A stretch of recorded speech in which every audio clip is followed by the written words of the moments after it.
በአፄ ቴዎድሮስ ጊዜ አንድ ሰው ሞቶ ተገኘ። በታሪክ የተጻፈ ነገር ነው። አንድ ሰው ሞቶ ተገኘና ገዳዩ ታጣ። ገዳዩ አፈላልጉልኛል። አፄ ቴዎድሮስ ቢፈለግ ገዳዩ ከየት ይምጣ? አንድ ቀን አንድ ቄስ መጣ። አንድ ቄስ ሄደና አፄ ቴዎድሮስ ጋር ገዳዩን አውቀዋለሁ። እንዴ የት አወቀው? አውቄዋለሁ። እንዴት አወቀው? መጥቶ ንስሐ ገብቷል እኔ ጋ። እንዲህ ያለውን የገደልኩት ገድየዋለሁ ብሎ እኔ ጋ መጥቶ ንስሐ ገብቷል አለ። ኃጢአቴን ይቅር ይለኛል፣ ኃጢአቴን ያስተሰርይልኛል፣ ይደመስስልኛል ብሎ ሲነግርህ ጭራሽ እንደገና ኃጢአቱን ትናገራለህ ወይ? በአደባባይ ቄሱ እንዲሰቀል አደረጉት አፄ ቴዎድሮስ። ታሪክ መጽሐፍ ላይ አንብቡት። የሰውየውን ኃጢአት አውጥቶ በመናገሩ ቄሱ በአደባባይ እንዲሰቀል ያደረጉ። ምንድን ነው ሲባል የሰውየውን ኃጢአት ተናገረ። መጥቶ ነገረኝ እንዲህ ብለው አፄ ቴዎድሮስ የተናገሩ። ስለዚህ እንዲህ ዝም ብለው እየሸፈኑላችሁ ማይታወቅ እንዳይመስላችሁ። ወንድም አንድ ወጣት ገርል ፍሬንዱ ጋር አብሮ ሲሰግዱ አለ። ቀን ሙሉ አብሮ ሲሰግዱ አለና ማታ ላይ እራት በልተን እንሂድ ብለው እራታቸው ሲበሉ ድራፍቱ ምናምን ሁሉ አድርገው ከዛ ሞቅ አላቸውና ተኙ። ሞቅ አላቸውና አልጋ ያዙ። ከዛ በኋላ ልክ አይደለንም እኮ በቃ ኃጢአት ሰርተናል በሕማማቱ ብለው ለንስሐ አባታችን እንዲሁ ወድቀናል። ምን ነው? አዎ በቃ ወደቅን፣ ሰይጣን አሳስቶን እንዲሁ ስንሰግድ ውለን ከዚያ በኋላ እንዲሁ 1 2 እና 3 እንዲሁ ቢራ ምናምን ነገር ስንጠጣ ተሳሳትን። እሺ ግን ተሳስማቸዋል? ከባድ የሚሆነው ከተሳሳማችሁ ነው። ተሳስማችኋል ወይ? ከንፈር ለከንፈር ተሳስማችኋል ወይ ብለው ጠየቁ። አይ እሱማ ሕማማት ስለሆነ አልተሳሳምንም። መሳሳማ ክልክል መሆኑን እናውቃለን። እንዲሁ ይሄኛው ነው እንጂ የወደቅነው፣ መሳሳምስ በጥንቃቄ ነው አለ። በጥንቃቄ ያለ መሳሳም። በክርስቶስ ያረካ ማህበረሰብ ዛሬ አንዱን ጻድቅ ነገ ሌላውን ሰማዕት፣ ሌላ መልአክ፣ በቃ ፍጡሩን ፍለጋ ሲቅበዘበዝ ይኖራል።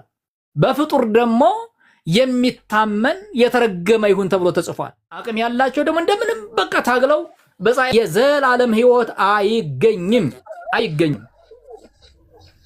የዘላለም ሕይወት የሚገኘው በአንተ አይደለም በእናንተ ወይም በሰው ብቃትማ ቢሆን ለምን ክርስቶስ መጣ ታዲያ? ክርስቶስ የመምጣቱን ምስጢር ለምን ታቀሉታላችሁ? ጽድቅስ በሕግ በኩል ከሆነ እንኪያስ ክርስቶስ በከንቱ ሞተ ነው ያለው።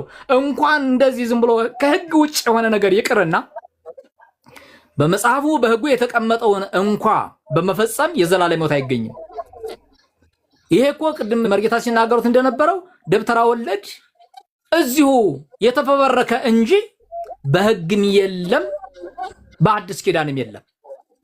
እና ታዲያ ከአዲስም ከብሉይም ከሌለ ነቢያትና ሐዋርያት ያላስተማሩት ከየት መጣ ሲባል ከየትም በቃ እዚሁ የልብ ወለድ ድርሰት ነው። አንዳንዱ ይሄን ስንናገር የምንነቅፍ እውነተኛውን ነገር የማናቀው ተሳስተን የወጣን አድርገው ያስባሉ። ኖ እንደሱ አይደለም። እስከ ቁምስና ድረስ መድረስ፣ እስከ መምህርነት ድረስ መድረስ፣ እስከ መርጌትነትና የተለያዩ ማዕረጋትን ማግኘት ዝም ብሎ የሚገኝ ነገር አይደለም። ሳንማር አላገኘ ነው።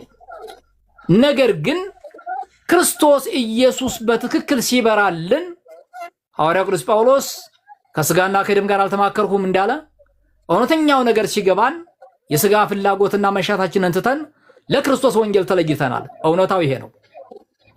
ለክርስቶስ ወንጌል ከተለየን በኋላ የተለየንለትና የለየን ጌታ ያኖረናል።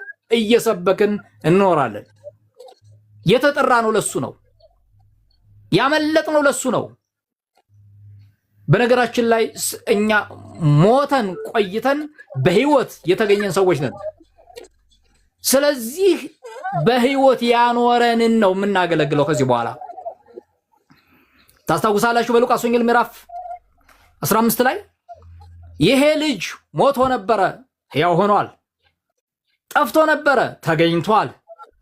ከዛ ምን ሆነ? የከበረው ፊሪዳ እንዲታረድለት፣ ቀለበቱ እንዲደረግለት፣ ጫማው እንዲደረግለት፣ ምርጥ ልብስ እንዲለብስ። ያ ሰው እኔ ነኝ፣ ያ ሰው አንተ ነህ፣ ያ ሴት አንቺ ነሽ። በቃ እንደዚህ ነው ነገሩ። ታዲያ ከዛ በፊት በነበረው ህይወት ተመልሰን እንመላለስ? በጭራሽ አይሆንም፣ አይሆንም። ከዚህ በኋላ አዲስ ሰው ነን። ከዚህ በኋላ አዲስ ጫማ፣ አዲስ ቀለበት የተደረገልን፣ ግብዣ የተጋበዝን፣ ፍሪዳው የታረደልን ሰዎች እኮ ነን።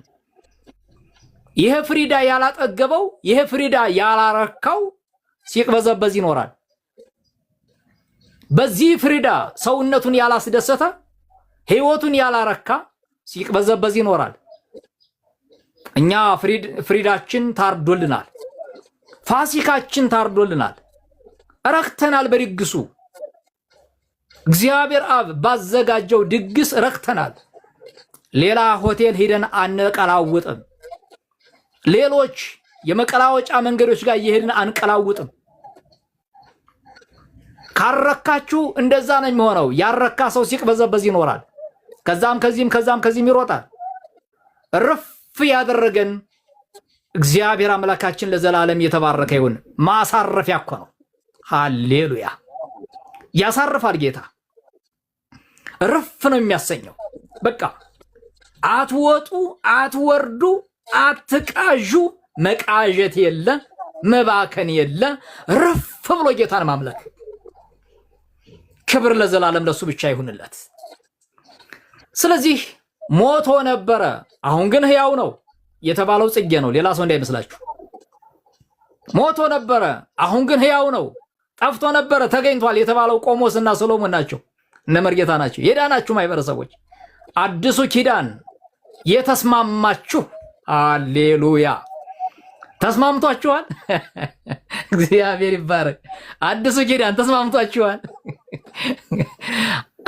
ህድግ ጎለብሉ ወለበሱ ጎለ አዲስ። ዋው!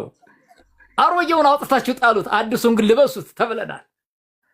ተስማምቶሃል ወይ ነው ጥያቄው። ይሄ ነው። ካልተስማማት ስትቀጨቀጭ ትኖራለህ። እኔ ተስማምቶኛል አዲሱ ኪዳን። እኔ አርፌያለሁ በኢየሱስ ክንዱ ደግፎኛል። በልቤ ዙፋን ሌላ የሚነግስ የለም። በቃ ረስረሻለሁ፣ ጠግቤያለሁ። እግዚአብሔር ይባረክ። ምንድነው ጋን ሲሞላ ጭልፋ አይጨምርም ይላሉ የገጠር እናቶቻችን። ሞልቷል ማለት ነው። ጠግቤያለሁ ሲሉ አረ ሞልቻል፣ ትንሽ ጉረስ፣ ትንሽ ብላ ሲሏቸው አረ ጋን ሲሞላ ጭልፋ አይጨምርም፣ ወይም ከሞላ በኋላ ምንም አይጨምርም ማለት ነው። ክርስቶስ በውስጣችሁ ካልሞላ ስትንቀዠቀዡ ትኖራላችሁ እንጂ አትጠግቡም፣ አትሞሉም። ሙላት ክርስቶስ ነው። ሙላት እኮ ክርስቶስ ነው። እርካታ እኮ ክርስቶስ ነው። በክርስቶስ ያረካ ማህበረሰብ ዛሬ አንዱን ጻድቅ ነገ ሌላውን ሰማዕት፣ ሌላ መልአክ፣ በቃ ፍጡሩን ፍለጋ ሲቅበዘበዝ ይኖራል። በፍጡር ደግሞ የሚታመን የተረገመ ይሁን ተብሎ ተጽፏል። የሚገርማችሁ ነገር በፍጡር ታምኖ አለመረገም ነበር የሚገርመው። በፍጡር የሚታመንማ የተረገመ እኮ ነው። ታዲያ የተረገመ ሰው እንዴት ይረካል? እንዴት ያረፋን? የተረገመ ሰው ቃየልን ታስታውሳላችሁ? ተቅበዝባዥ ትሆናለህ ሲባል እንደዛ እኮ ነው የሚሆነው። እኔ ከልቤ ነው የምነግራችሁ። የተረገመ ሲቅበዘበዝ ነው የሚኖረው። ተቅበዝባዥ ነው የሚሆነው። እንደገና ደግሞ በእውነት ክርስቶስ ኢየሱስን የማይወዱ ምንድናቸው አለ? የማይወድ የተረገመ ይሁን ተብሎ ተጽፏል። እኔ አይደለሁም፣ የእግዚአብሔር ቃል ነው። ክርስቶስ ኢየሱስን የማይወድ የተረገመ ይሁን ተብሎ ተጽፏል።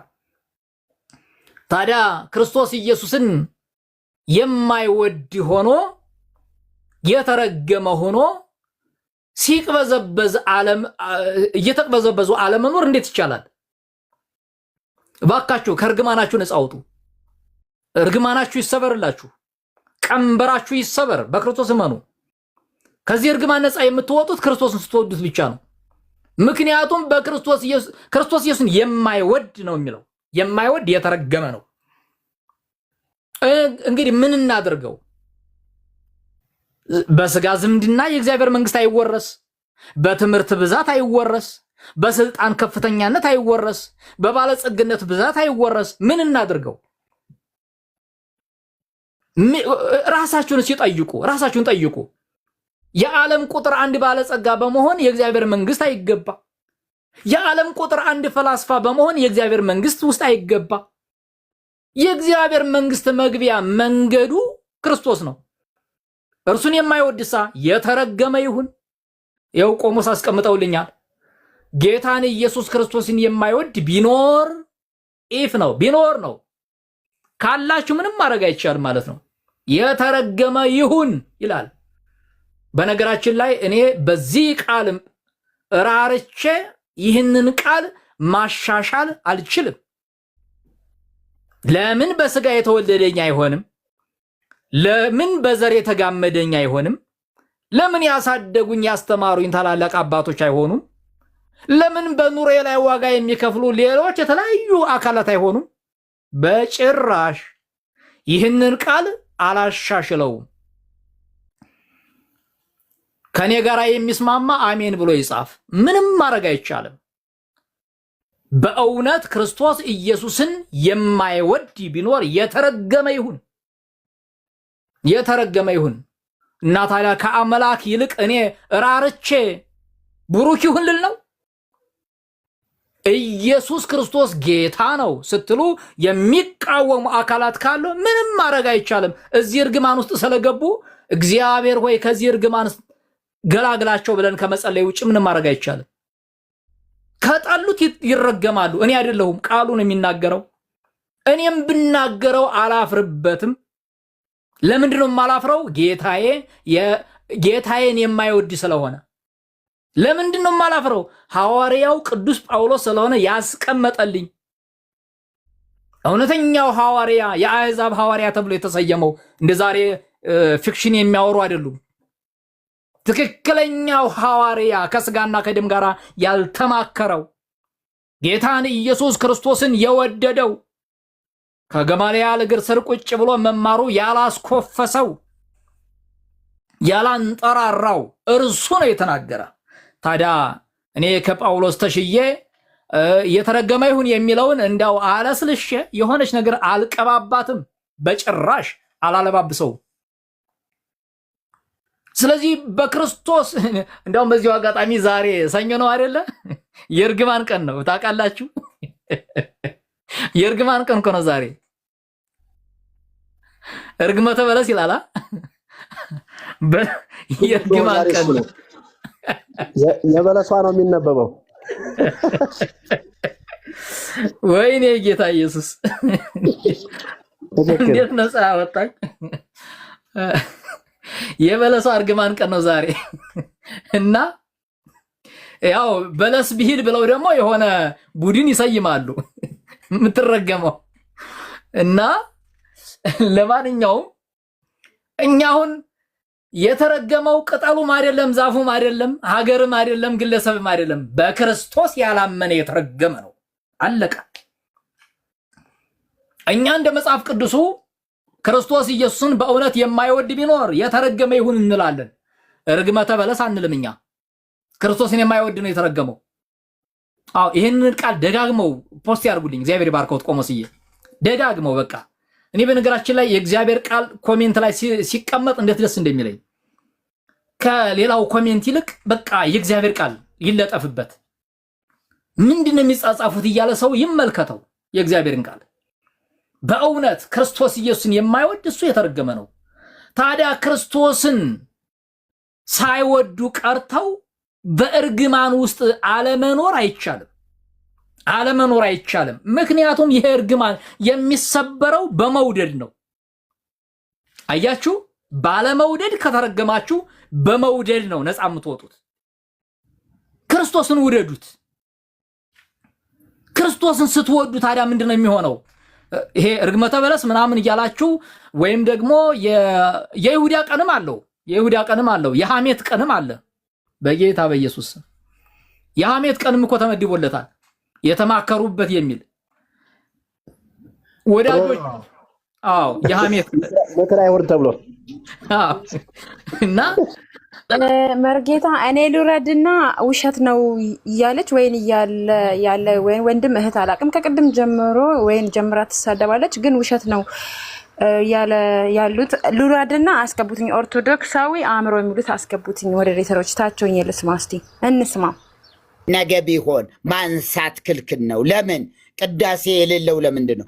አልባሳቱ ተገልብጠው ነው የሚለበሱ። ለምን? አብዛኛው ሰው ፀጉሩ የሚላጨው ነገ ነው፣ አርብ ነው የሚላጨው። አርብ ሰው ሁሉ ፀጉሩ ይላጫል። ለምን? ቤተ መቅደሱ በጥቁር መጋረጃ ይሸፈናል። ታቦቱ በጥቁር ጨርቅ ይሸፈናል። በጣም ጥቁር የሆነ ምንም አይነት ምልክት የሌላት ጥቁር ጨርቅ ላይ ታቦቱ ይሸፈናል። እነዚህ ሁሉ ኮተቶች ምን ባዮች ናቸው? ለምን እንዲህ ተደረገ? ይህ ሁሉ ነው የምናወራው። መልስ አለኝ የሚል ሰው ካለ ይምጣ። ታቦቱ ለምን ጥቁር ታለብሱታላችሁ? አይ መልስ አለኝ የሚል ካለ ይምጣና ይናገር። ስርዓተ ፍትሐቱ ለምንድን ነው የቀረው? ክርስትና ማንሳት ለምንድን ነው የቀረው? መስቀል መሳለም ለምንድን ነው የቀረው? በስመ አብ ወወልድ ወመንፈስ ቅዱስ አሃዱ አምላክ ብሎ መባረክን ለምንድን ነው የቀረው? ማዕድ ሲባረክም ክርያላይሶን ተብሎ ነው። ማዕድ ሲባረክ በስመ አብ ወወልድ ወመንፈስ ቅዱስ አሃዱ አምላክ ተብሎ አይደለም። ከቶ በስመ አብም አይባልም፣ በስመ አብ አይባልም። የገጠር ሰውም ሁሉ ያውቀዋል። መሳሳም ክልክል ነው። አንድ ቀን ብቻ አይደለም። ምናልባት ይሁዳ የሳመው ሐሙስ ማታ ሌሊት ወደ 40 አጥቢያ ነው። ሰኞስ መሳሳሙ ለምን ተከለከለ? ማክሰኞ ለምን ተከለከለ? ኃጢአት ለምንድን ነው የማይከለከለው? መሳሳም ተከልክሎ ኃጢአትን ለምን አልተከለከለም? ለምንድን ነው አልተከለከለው? አንድ ነገር ተናግሬ እንትን ልበል። አንድ ወንድም አንድ ወጣት ገርል ፍሬንዱ ጋር አብሮ ሲሰግዱ አለ። ቀን ሙሉ አብሮ ሲሰግዱ አለና ማታ ላይ እራት በልተን እንሂድ ብለው እራታቸው ሲበሉ ድራፍቱ ምናምን ሁሉ አድርገው ከዛ ሞቃላቸውና ተኙ። ሞቃላቸውና አልጋ ያዙ። ከዛ በኋላ ልክ አይደለንም እኮ በቃ ኃጢአት ሰርተናል በሕማማቱ ብለው ለንስሐ አባታቸው አባታችን እንዲሁ ወድቀናል። ምን ነው? አዎ በቃ ወደቅን፣ ሰይጣን አሳስቶን እንዲሁ ስንሰግድ ውለን ከዚያ በኋላ እንዲሁ 1 2 እና 3 እንዲሁ ቢራ ምናምን ነገር ስንጠጣ ተሳሳትን። እሺ ግን ተሳስማቸዋል። ከባድ የሚሆነው ከተሳሳማችሁ ነው። ኧረ በርጌታ ተሳስማችኋል ወይ? ከንፈር ለከንፈር ተሳስማችኋል ወይ ብለው ጠየቁ። አይ እሱማ ሕማማት ስለሆነ አልተሳሳምንም። መሳሳማ ክልክል መሆኑን እናውቃለን። እንዲሁ ይሄኛው ነው እንጂ የወደቅነው፣ መሳሳምስ በጥንቃቄ ነው አለ። በጥንቃቄ ያለ መሳሳም። የሚገርም ነገር ነው እኮ። ይሄ ነው እኮ ንስሐ የሚባለው። ይሄ ነው እኮ አያችሁ ሃይማኖት የሚባለው። ሃይማኖት ለካ እውር ነው እንዴ! ትውልድን ሁሉ ያጨለመ አያችሁ። ነውሩን ያቀለሉለት እኮ ለልጁ። በጥንቃቄ ያሏት ነገር ገርሞኛል። በጥንቃቄ ያሏት ነገር ገርሞኛል። እውነት ነው እኮ ጥንቃቄ በተሞላበት ዝም ብለው ምናልባት እጅ ለእጅ ተጨባብጠው ሊሆን ይችላል። ከንፈር ለከንፈር ግን በጣም በጥንቃቄ ነው እንዲሁ እንትኑን ነገሩን የጨረሱት። አልጋ ላይ ወድቅ ያለው የሚለው አልጋ ወድቅ ያለው የሰሜኑ የአገራችን ቋንቋ ነው። ከዚህ ከአዲስ አበባ ጀምራችሁ ሰሜኑ ክፍል አጠቃላይ ወድቅ ያለውን የሚል አልጋ ላይ ጎጃም፣ ጎንደር፣ ትግራይ ጠቅላላ ወሎ፣ ሰሜን ወሎም ደቡብ ወሎም ቢሆን ሰሜን ሸዋም ቢሆን ወድቅ ያለው ነው የሚባል። ወደ ደቡብ ግን ብዙ አያውቀውም። ወደ ደቡብ ወደ ኦሮሚያ ምናምን ነገር ብዙ እንደዚህ የታወቀ ነገር አይደለም። ዓርብ በእንትን ሲጠፈጠፉ በወይራ ወድቅ ያለው አይሉም። ቆመስ እሺ ይናገሩ። ምን አለች እርሶ ጋር ቆመስ ጋር መታ አንዲት ንስሐ የገባች አለችና እሷን እንዲ በወይራ ሲጠፈጥፏት አባቴ ብላ የተናገረችው ነገር አለ። እሳቸው ይናገሩ፣ ራሳቸው ይናገሩት እስኪ። ደበላ ጋር እኔ ጋር የለም፣ ሌላ ቄስ ነው። እና እንደዚህ ትክክል ነው። ይሄኛው ሰሜኑ አካባቢ በብልጠትና በሲስተም ነው የሚሄደውና ጮሌ ነው። ከዛ አልጋ ወዲቄ ነው የሚለው። አልጋ ላይ እንትን ብዬ አይልም፣ አልጋ ወዲቄ ነው የሚለውና ቄሱም ይገባዋል፣ አልጋ መውደቅ ምን እንደሆነ ይገባዋል። እና ያቺኛዋ እዚህ እንትን እኮ ነው ቱሉ ቡሉ የሚባል አካባቢ ነውና የሆነ ቄስ እንደው ንስሐ እንትን ሲጣ በወይራው ቸብ ሲያደርግ ቀጥታ ደበላ እንዲያረጋኛላችሁ ማለት ነው። እሱ የለመደው በወዲቄ ነው። እሷ ደበላ እንዲያረጋኝ ስትለው አረ መድኃኒዓለም እንትን ይበልሽ ቄሱ ደግሞ እና ለብዙ ጊዜ መሳቂያ ሆኖ ይቺ እኮ ናት እያለ ቄሱ ይሳለቅባታል። ይቺ እኮ ናት እየተባለችና ቀጥታ ተናገረች። ያው መናገር ስለደበረኝ እና እንዲህ ነው ሲስተሙ ማለት ነው። ደበላ እንዳያረጋኛል ቀጥታ ማለት ነው። እና የሚገርመው መርጌታ ደግሞ አሁን ያሉት በጣም በጥንቃቄ ነው። ትልቁ ኃጢአት መሳሳም ነው። ይቀጥሉ። ምንድነው ይሄ የተለመደ ነገር? ካህናት አያችሁ፣ ቆመስ የሚሉት ሲሰሩት የነበረውን ነው፣ ሲናገሩ የነበረውን ነው። ማፌዝ ነው ስራቸው። እች እኮ አቶ እንትና እኮ የእንትና ባለቤት እኮ አቶ እንትና እንዲህ በውሽምነት ይዘዋታል። እንዴት አወቁ? ነገረችኝ እኮ ንስሐ ስትገባ እኮ ነገረችኝ። እንዲያውም አንደኛው ልጅም የእንትና ነው ብላ ነገረችኝ። እሱ ቢሰማ ይገድላታል። እንደዚህ የሚሉ ናቸው።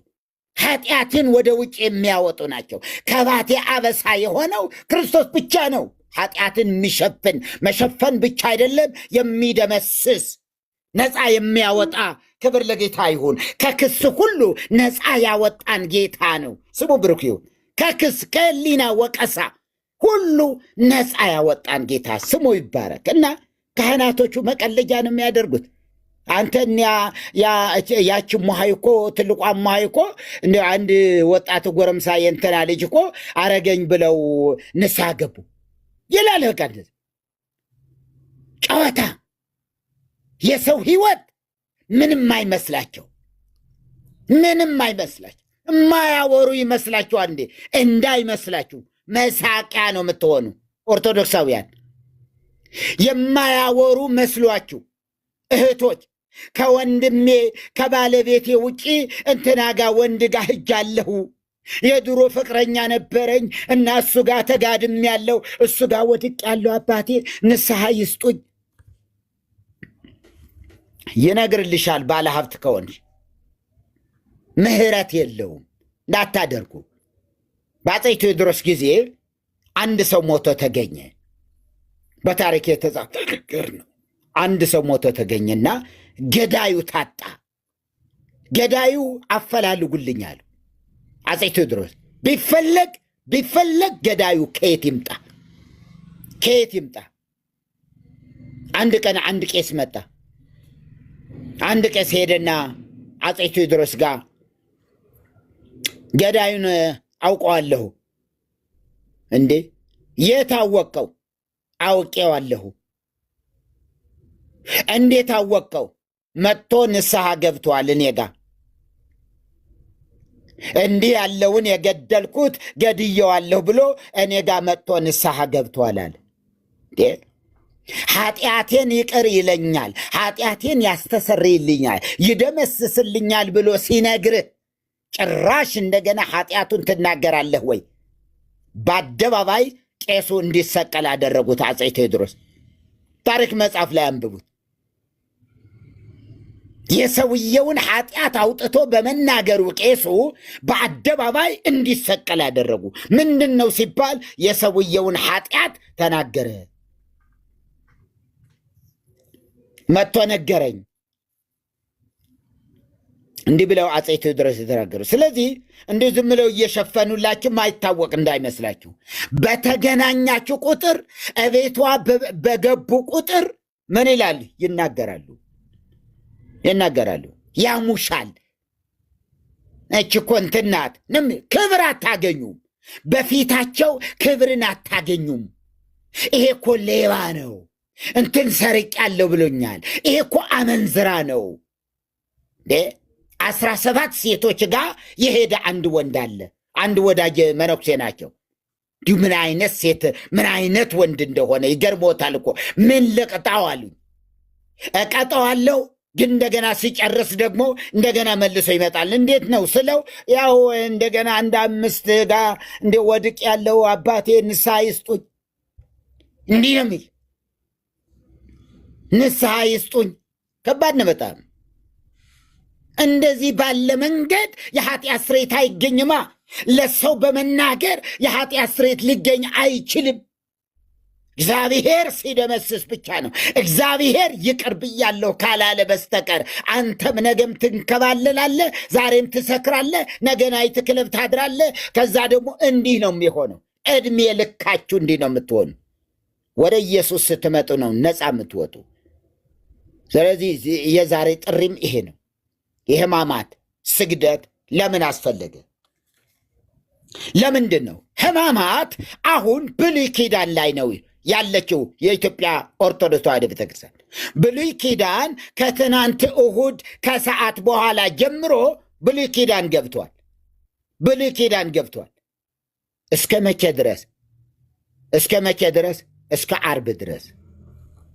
ዓርብ ድረስ። ስለዚህ መስቀል ቅዳሜ ላይ የሆነ እንትን አለ። ቅዳሜ ስዑር የጌታ እራት የሚባለው ጸሎተ ሐሙስ የሚባል ነገር አለ። ነገር ግን ብሉይ ኪዳን ነው። ዛሬ ብሉይ ኪዳን ነው። የሚነበቡ ግን ወንጌላት ናቸው። የሚገርማቸው እኮ ይሄ ነው። የሚነበበው ወንጌል አለን የሚሉት ግን ብሉይ ኪዳን። ዕዝራን ስሙት። ሊቀ ሊቃውንት ዕዝራ የሚባለው የጎንደር ትናንት እየሰማሁት ነበረ። ከዛሬ ከሰዓት ጀምሮ ብሉይ ኪዳን ገብቷል ብሎ ሲያውጅ ነበረ። ብሉይ ኪዳን ገብቷል፣ መስቀል የለም። በብሉይ ኪዳን መስቀል መሳለም አልነበረም፣ ስለዚህ እኛም አንሳለመም። በብሉይ ኪዳን ክርስትና አልነበረም፣ እኛም ክርስትናን አናነሳም። እንዲህ እያለ ቅዳሴ አልነበረም፣ ዛሬም እኛም አንቀድስም። በብሉይ ኪዳን በስመ አብ የአብና የወልድ የመንፈስ ቅዱስ ስም አይታወቅም ነበረ፣ ዛሬም እኛም በስመ አብ አንልም፣ ክርያላይሶን ነው የምንለው እያለ 4 አይና የሚባል ሰው ነው። ስለዚህ ምናል ብሉይ ኪዳን ገብቷል። ብሉይ ኪዳን ገብቷል። የመጨረሻ የጨለማ ስራ ማለት ይሄ ነው። የመጨረሻ የውድቀት ጥግ ማለት ይሄ ነው። የውድቀት ጥግ ሰው አዲስ ኪዳን ላይ ቆሞ እንደገና አሁን ደግሞ ብሉይ ኪዳን መቼ ነው የሚሰቀለው? ኢየሱስ በየዓመቱ እየተሰቀለ በየዓመቱ ዓርብ ላይ አዲስ ኪዳን ሊገባ ብሉይ ኪዳን አዲስ ኪዳን የሚገባው ዓርብ ነው። እስከዛስ የሐዘን ልብስ አለ። ቁርባን የሚባል ፍታት የለም። አይገርማችሁም ወገኖቼ? እንደዚህ ባለ ስርዓት ነው የተያዛችሁ ኦርቶዶክሳውያን ወገኖቼ። ወደ ክርስትና እንድትመጡ እንጠይቃቸዋለን። ወደ ክርስትና ወደ ክርስቶስ እንድትመጡ፣ ክርስቶስን እንድትቀበሉ፣ በጌታ እንድትሆኑ፣ ከብሉይ ኪዳን ወደ አዲስ ኪዳን፣ ከጨለማ ወደሚደነቅ ብርሃን እንድትመጡ ጥሪያችንን እናስተላልፋለን ወገኖቼ። በብርሃን ስለሆን ነው ይሄን እየገለጥ ነው ያለ ነው። ብሉይ ኪዳን ላይ አይደለም። ብሉይ ኪዳን ኢየሱስ አልተሰቀለም ብሎ ማለት ዛሬ ላይ ኢየሱስ አልተሰቀለም ገና ብሉይ ኪዳን ነን ብሎ ማወጅ። ግን የምነበው መጽሐፍትስ ማቴዎስ ወንጌል፣ ሉቃስ ወንጌል፣ ወንጌላት፣ መልእክታት በሙሉ ይነበባሉ። ስርዓቱ ግን ብሉይ ኪዳን ነን፣ ገና ብሉይ ኪዳን ላይ ያለ ነው። አያችሁ? ይሄ ህይወት ነው እኮ። መስቀል መሳለም የተከለከለው ምንድነው? የለም መስቀል ለምን ብሉይ ኪዳን ነን። መስቀል አይሳለምም። ገና ክርስቶስ አልተሰቀለም እና የክራችሁ ማተባችሁ ለምን አትበጥሱም? አንገታችሁ ላይ ያለው መስቀል ለምንድነው በሕማማት ጊዜ አሽቀንጥራችሁ ማትጥሉት? ክርስቶስ አልተሰቀለማ። ክርስቶስ አልተሰቀለማ። ጉራማይሌ የሆነ ነገር ነው እኮ። ግራ የተጋባች ቤተ ክርስቲያን፣ ግራ የተጋባች ቤተ ክርስቲያን፣ የምትይዘው የምትጨብጠው ያጣች ቤተ ክርስቲያን። አያችሁ፣ ባለፈው እንደነገርኳችሁ ሞሃያ ያሉ አንዳንድ ሽማግሌ ሞሃያዎች አሉ። አሮጊቷ ኦርቶዶክስ ይሏታል። አሮጊቷ ኦርቶዶክስ እንግዲህ በጣም ከማርጌታቸው የተነሳ እጃቸው ይታሰራል። ለምን? የራሳቸውን እዳሪም የራሳቸው ሽንትም እንዳይጠጡ። ምክንያቱ ምንም ያውቁት ነገር የለም። ወደ ሕፃንነት ስለተቀየሩ እና አሮጊቷ ይሏታል። አንዳንድ አባቶች አሮጊቷ ቤተ ክርስቲያናችን ይሏታል። እውነት ነው እኮ ይሄ። አያሳፍርም እንዴ? ኢየሱስ እየተባለ እየተጣራ ኢየሱስ ናይን እየተባለ ትስቡጣ ናይን እየተባለ አማኑኤል ናይን እያሉ ግን ደግሞ ምን ላይ ነን አሉ? ብሉይ ኪዳን ላይ ነን። ብሉይ ኪዳን ላይ ነን አሉ። ነገረ ክርስቶስ ነገራችን ያ ነው እኮ የሆነው። የሕማማቱ ኪራይ ላይ ሶን እያለ አቤቱ ይቅር በለን እየተባለ ግን ደግሞ የት ላይ ነን? ብሉይ ኪዳን ነን። ጠይቋቸው ቄሶቻችሁን። ለምንድን ነው መስቀል ማንሳለመው በሉ። ብሉይ ኪዳን ስለሆነ ገና ክርስቶስ አልተሰቀለም። ባለፈው ሳምንት ክርስቶስ ተሰቅሎ ነበረ፣ አሁን አልተሰቀለም። መቼ ነው የሚሰቀለው? አርብ ሊሰቅሉት እንዴ? አርብ ሊሰቅሉት። አርብ ተሰቀለ፣ አዲስ ኪዳን ገባ ሊባል ቀጣዩ አርብ ላይ። ይሄ ውድቀት አይደለም እንዴ? ምን ሞራል አላቸው ደግሞ ክርስትና ሊተቹ? ጌታ ይርዳን። በየዓመቱ የሚሰቀል ክርስቶስ የለንም።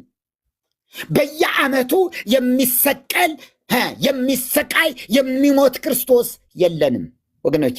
አንድ ለዘለዓለም በመስቀል ላይ ተሰቅሎ ደሙን ካፈሰሰ በኋላ በግርማው ቀኝ መጽሐፍ ቅዱስ ዕብራውያን 1:3 ላይ ምን ይላል?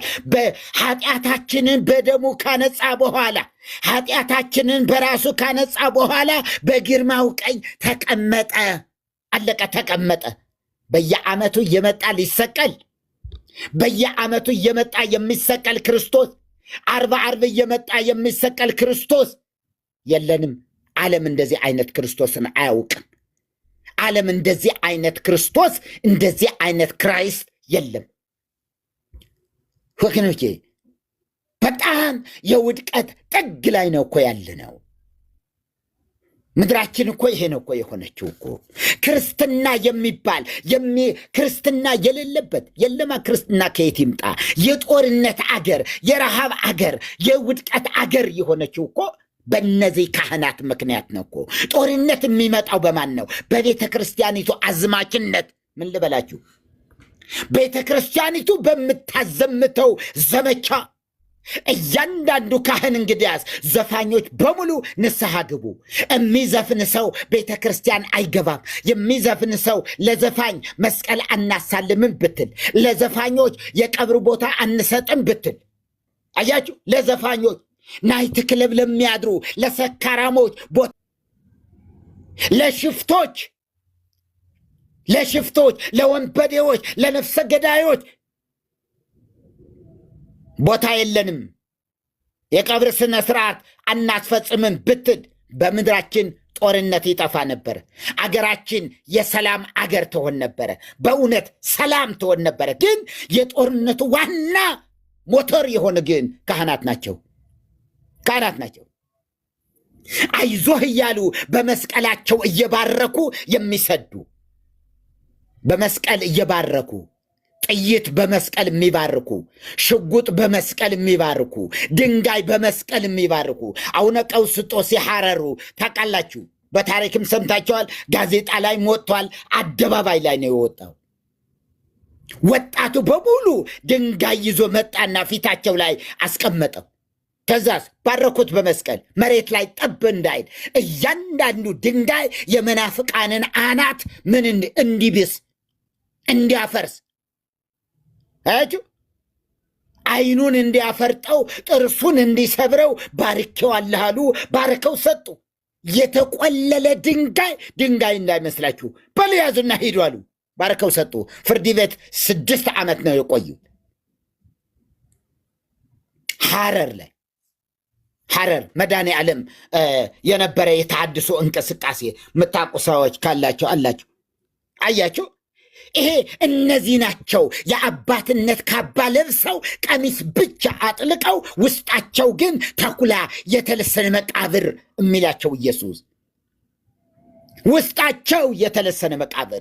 እነዚህ ሁሉ ምድሪቱን ጸጥ ማድረግ በቻሉ ነበረ። ህዝቡ ለካህናት ካለው መፍራት፣ ለካህናት ካለው አክብሮት የተነሳ ጦርነት ላይ የወጣችሁ ሰዎች ለእናንተ ቤተ ክርስቲያናችን አታስተናግዳችሁም፣ አታስተናግድም። ጦርነት አቁሙ። አይኑ የፈረጠ እጁ የተቆረጠ እግሩ የተቆረጠ የምናያቸው ሁሉ በጦርነት ምክንያት አይደለ? የዚህ ሁሉ ተወቃሽ ማናት? ቤተ ክርስቲያን ናታ። ቤተ ክርስቲያን ናት። አሁንም ቤተ ክርስቲያን ናት። አሁንም ገና ሞአንበሳ ሞአ ተዋሕዶ የሚል አዘጋጅታ በጣም ብዙ የምታደርገው ነገር አለ። ባልናገረው ደስ ይለኛል። አሉ ጳጳሳት አልሰማችሁም እንዴ? አቡነ ሉቃስ ያሉትን አንድ ወንድ ታጣ ወይ ዶክተር አብይ አህመድን ግንባሩን ብሎ የሚገድል ሰው እንዴት አንድ ወንድ ታጣ? አንተ ግደለውና አንተ እንደ ዳዊት እየተመሰገን እሱ እንደ ጎልያድ አላሉም እንዴ? ሚዲያ ላይ አልተቀባበልነው እንዴ? እነዚህ ናቸው የኃጢአት ማስተስሪያ የሚሰጡ። በእነዚህ ሰዎች ፊት ነው ተንበርክከ ንስሐ የምትገባ። እንዲህ ባሉ ወንበዴዎች እጅ ነው የወደቃችሁ። እንደዚህ ያሉ ወንበዴዎች መጽሐፍ ቅዱስ ነገስታት፣ መሪዎች ሁሉ ከእግዚአብሔር የተሾሙ ናቸው፣ ከእግዚአብሔር የተቀቡ ናቸው። ክፉ ለሚያደርጉ እንጂ መልካም ለሚያደርጉ የሚያስፈሩ አይደሉም ነው የሚለው የሮሜ ጸሐፊ ሐዋርያ ጳውሎስ። ሮሜ 13ን አንብቡ። መልካም ለሚያደርጉ የሚያስፈሩ አይደሉም። ታዲያ ለማን? አመፅ ለሚያደርጉ እንጂ መልካም ለሚሰሩ የሚያስፈሩ አይደሉም። እንዴ የብሉይ ኪዳን ሰዎች እነ ዳንኤል እንኳ ናቡከደነፆርን በእስራኤል ላይ ያ ሰው ምን አሉት? 1000 ዓመት ንገስ፣ ንጉሥ ሆይ 1000 ዓመት ንገስ አሉ። እዚህ ደግሞ ነገስታትን የምታሳድድ ነገስታትን የምታባርር። ዛሬ ቅብአ መንግስቱ ቀራ፣ ቅብኡ ቀራ። ወጣ፣ እግዚአብሔር ወጣ ከዚያ እስራት። ነገስታትን እየቀባች እየሾመች ከቤተ ክርስቲያኗ ውጭ ናቸው። ይሄ ከቤተ ክርስቲያን ወጥተዋል፣ ይሄ መናፍቅ ነው ያለችውን እየገደለች እያስገደለች መቃብር እየከለከለች ከእድር እያባረረች ስንቱን ምድራችን የስቃይ ምድር አድርጋ ትኖራለች እኮ ኦርቶዶክስ ቤተ ክርስቲያን። የስቃይ ምድር ኢትዮጵያ፣ የሲኦል ምድር። ከሲኦል ቀጥሎ እኮ እዚህ ነበር እኮ። አያችሁ፣ በነገስታት አማካይነት ነገስታትን እየቀባች ትሾማለች። ይህን ስቀለው፣ ይህን አውርደው፣ ይህን በለው እያለች ደግሞ ትናገራለች። እንደዚህ ነበር እኮ። አያችሁ፣ አፄ ቴዎድሮስ ይሄ ነበረ። ያንን የነገስታ የዚህ የቤተ ክህነቱን ያን ሁሉ ካህን ሄድ አርሰ ብላሉት። 5 ካህን ብቻ ይበቃል ብለው እንደዚህ በማለታቸው ምን ብለው ደረሱ? ወንዘ ይትወለድ ጥብሉ ለውስተ ክሳዱ ተመናሉ። አያችሁ፣ ወንዘ ይትወለድ ጥብሉ ለውስተ ክሳዱ ተመን። አፄ ቴዎድሮስ ሲወለዱ ዘንዶ በአንገታቸው ተጠምጦ መባቸው ነው የተወለዱ። ዝንቱሰ ድልው ለገሃነም፣ ይሄ ለገሃነም የተዘጋጀ ነው ብላ እመቤታችን ተናገረች አሉና ብራና ተአምረ ማርያም ላይ ተጻፈ አለ። ምን ስላደረጉ? ምን አድርገው? አርሰ ብላ ስላሉት ከነ ህይወታቸው በቆዳቸው የተገፈፉ ሰዎች ክርስቲያኖች እኮ ነበሩ። የው መጽሐፍ እኮ አለ። የው የታሪክ መጽሐፍት እኮ አሉ።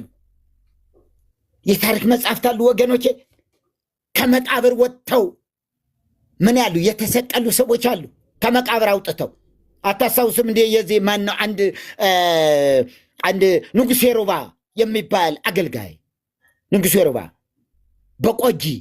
በቆጂ ከተማ ላይ ልጁ ሞታበት ቀበሩ። ህዝቡን ሁሉ አስተባብሮ ይዞ ቀበረ። የቀብር ስነ ስርዓት መፈጸም ተገቢ ስለሆነ በነገታው ግን ምን ሆነ?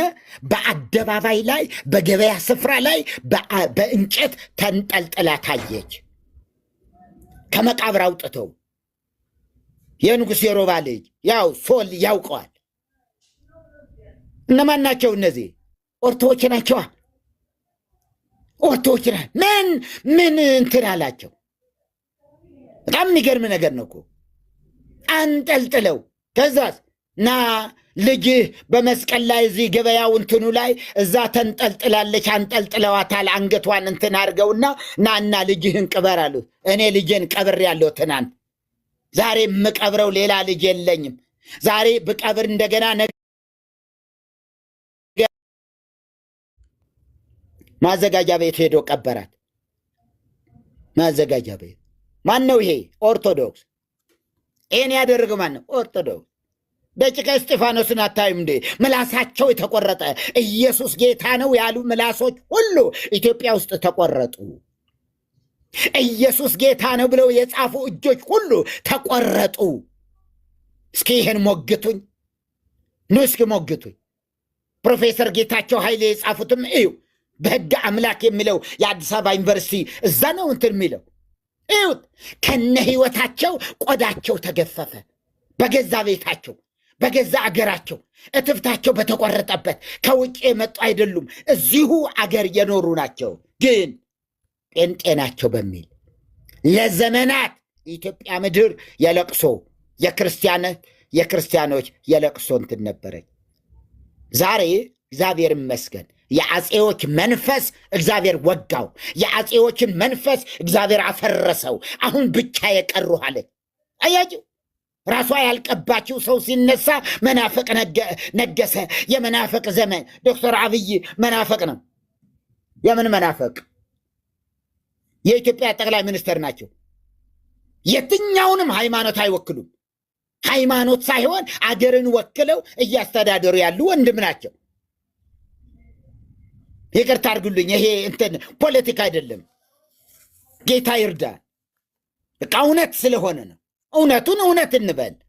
እናንተ ለእውነት ቁሙ እንዴ! ኦርቶዶክሳውያኑ ስንት ቤተ ክርስቲያን ነው እንዲ ያላቸው? ግን እኔ ያላከበርኩት እኔ ያልሾምኩት አይነት ነገር ደርግ ነበረ መጥቶ ኢትዮጵያ ትቅደም የሚልና አቡነ ገሪማ ቋቅ እያላቸው ስጋ እንዲበሉ ተደረጉ። 8 ጳጳሳት በፊታቸው በሬ ታረደ። ምን የሚል ኢትዮጵያ ትቅደም። ከዛስ ልክ ቆዳው ከገፈፈ በኋላ በል ስጥልኛሉ። ስጥ አሁን ቋቅ እያላቸው ብሉ ሲላቸው እሺ መስቀላቸውን ይዘው። የምን ክርስትና ነው? በአሸዋ ላይ የቆመ ክርስትና እንዲህ ነው የሚሆነው። በአሸዋ ላይ የቆመ ክርስትና ነፋሱ ሲመጣ ይገነደሳል። በአሸዋ ላይ የቆመ ቤት እንደዚሁ ነው። በአሸዋ ላይ የቆመ ቤት ጎርፍ ሲመጣ ነፋስ ቢመጣ ይፈርሳል። እንዲህ ነው የሆነው። የትኛውም ጳጳስ አልተቃወመም። እሺ እንክት አድርጎ ነበረ ሲበላ የነበረ እና ዛሬ ላይ ጌታ ይርዳን ወገኖቼ። ይሄ ሕያው እውነት ነው። ወንጌል ለምድራችን ምቹ ነገር አለ። አው ምቹ ነገር አለ። ማንም ያገኘው ሁሉ እንዳያላትማችሁ መብት ተሰጥቷል። እያንዳንዱ የራሱን ሃይማኖት ጠብቆ እንዲሄድ፣ እያንዳንዱ የራሱን እምነት ጠብቆ እንዲሄድ፣ አንዱ የአንዱን ነገር እንዳይነካ በሚል እውነትን በመናገር ግን ግልጽ ነው። እውነት በመናገር እንደዚህ ይሄ እውነት ነው። ይሄ የምናገረው በጽሁፍ ላይ የሰፈረ ነገር ነው ማወራው። ምን ብዬ ነው የጀመርኩት? ቤተ ክርስቲያኒቱ ጦርነት እንዲቆም በመላው ኢትዮጵያ ለማድረግ ብታስብ ይቆማል። ምክንያቱ ዘመቻው የሚወጣው ከመቅደሱ ስለሆነ ላይመስላችሁ ይችላል። እንዴት አድርጎ ግን ትሉኝ ይሆናል። እየባረከ የሚሰጠውን ምን ታውቃላችሁ? እየደገመ የጥይት እያለ የሚሰጠው ደብተራ ከፈረሰ፣ ደብተራው ከተወገደ፣ ቄሱ ሲፈልግ የንስሐ አባት ነው፣ ሲፈልግ ክላሽ አለው። በሰላም ለሚመጡ በመስቀል፣ በጸብ ለሚመጡ ደግሞ በጥይት የሚቀላ እነዚህ ናቸው አባቶች የሚባሉ። እነዚህ ናቸው አባቶች የሚባሉ። ከነዚህ እጅ ነው የጨለማ ስራ እንድንወጣ ዛሬም የምናዛችሁ፣ ዛሬም የምንነግራችሁ። ኑ እስኪ ሞግቱን፣ እስኪ ኦርቶዎቹ ኑ እስኪ። የለም ጦረኞች፣ በየትኛውም ቦታ ላይ ጦረኞች፣ እርቅን የማይሰሙ ሐሜተኞች፣ ከዳተኞች የሚላቸው መጽሐፍ ቅዱስ እኮ እነዚህን ነው እኮ። የሃይማኖት መልክ አላቸው፣ ኃይሉን ግን የካዱ። አያችሁ? የእምነት መልክ አላቸው፣ ኃይሉን ግን የካዱ። የኢየሱስ ኃይል፣ የእግዚአብሔር ኃይል ማን? ኢየሱስ። ኃይሉ ወጥበቡ፣ ኃይሉም ጥበቡም የሚለው ማን ነው? ኢየሱስ ነው እኮ የእግዚአብሔር ኃይል። ኢየሱስ ነው እኮ የእግዚአብሔር ጥበብ። ይህንን የካዱ ናቸው እኮ። እምነት አላቸው፣ ሃይማኖታዊ መልክ አላቸው። ካባው አለ፣ ጥምጣሙ አለ፣ ሻሹ አለ፣ ምኑ አለ፣ መስቀሉም አለ፣ ጦርነቱም አለ። እሱ ብቻ ነው እንዴ? ጌታ ይርዳን። ስለዚህ ምን እያልኳች ነው? ለሰላም ቤተ ክርስቲያኒቱ እጇን ብትዘረጋ በእውነት በምድራችን የጽድቅ ፀሐይ ትወጣ ነበረ። የጽድቅ ፀሐይ ትወጣ ነበር። ይሄ እንዳይሆን ግን ዘመቻ የለመደች ቤተ ክርስቲያን ከጥንትም ጀምሮ የነበረችው ይሄ የለመደችውን ይሄን ነበረ የምታጎርሰን። ይሄን ነው ዛሬም ድረስ አልጠፋ ያለው። የመንግስት መሰላችሁ እንዴ? እሷ የምታደርገው ነው እንጂ የሚገርም ነገር ነው እኮ ታውቃላችሁ። ብትንትናቸው የወጡ ብትንትናቸው የሚካኤል ከገብርኤል ጋር አይገናኙ፣ በዜማ አይገናኙ። የአንዱ ሳንኳ ነው፣ የሌላው ደግሞ ላይ ቤት ነው። የአንዱ ታች ቤት ነው፣ የአንዱ ደግሞ በአታ ነው። አለቀ።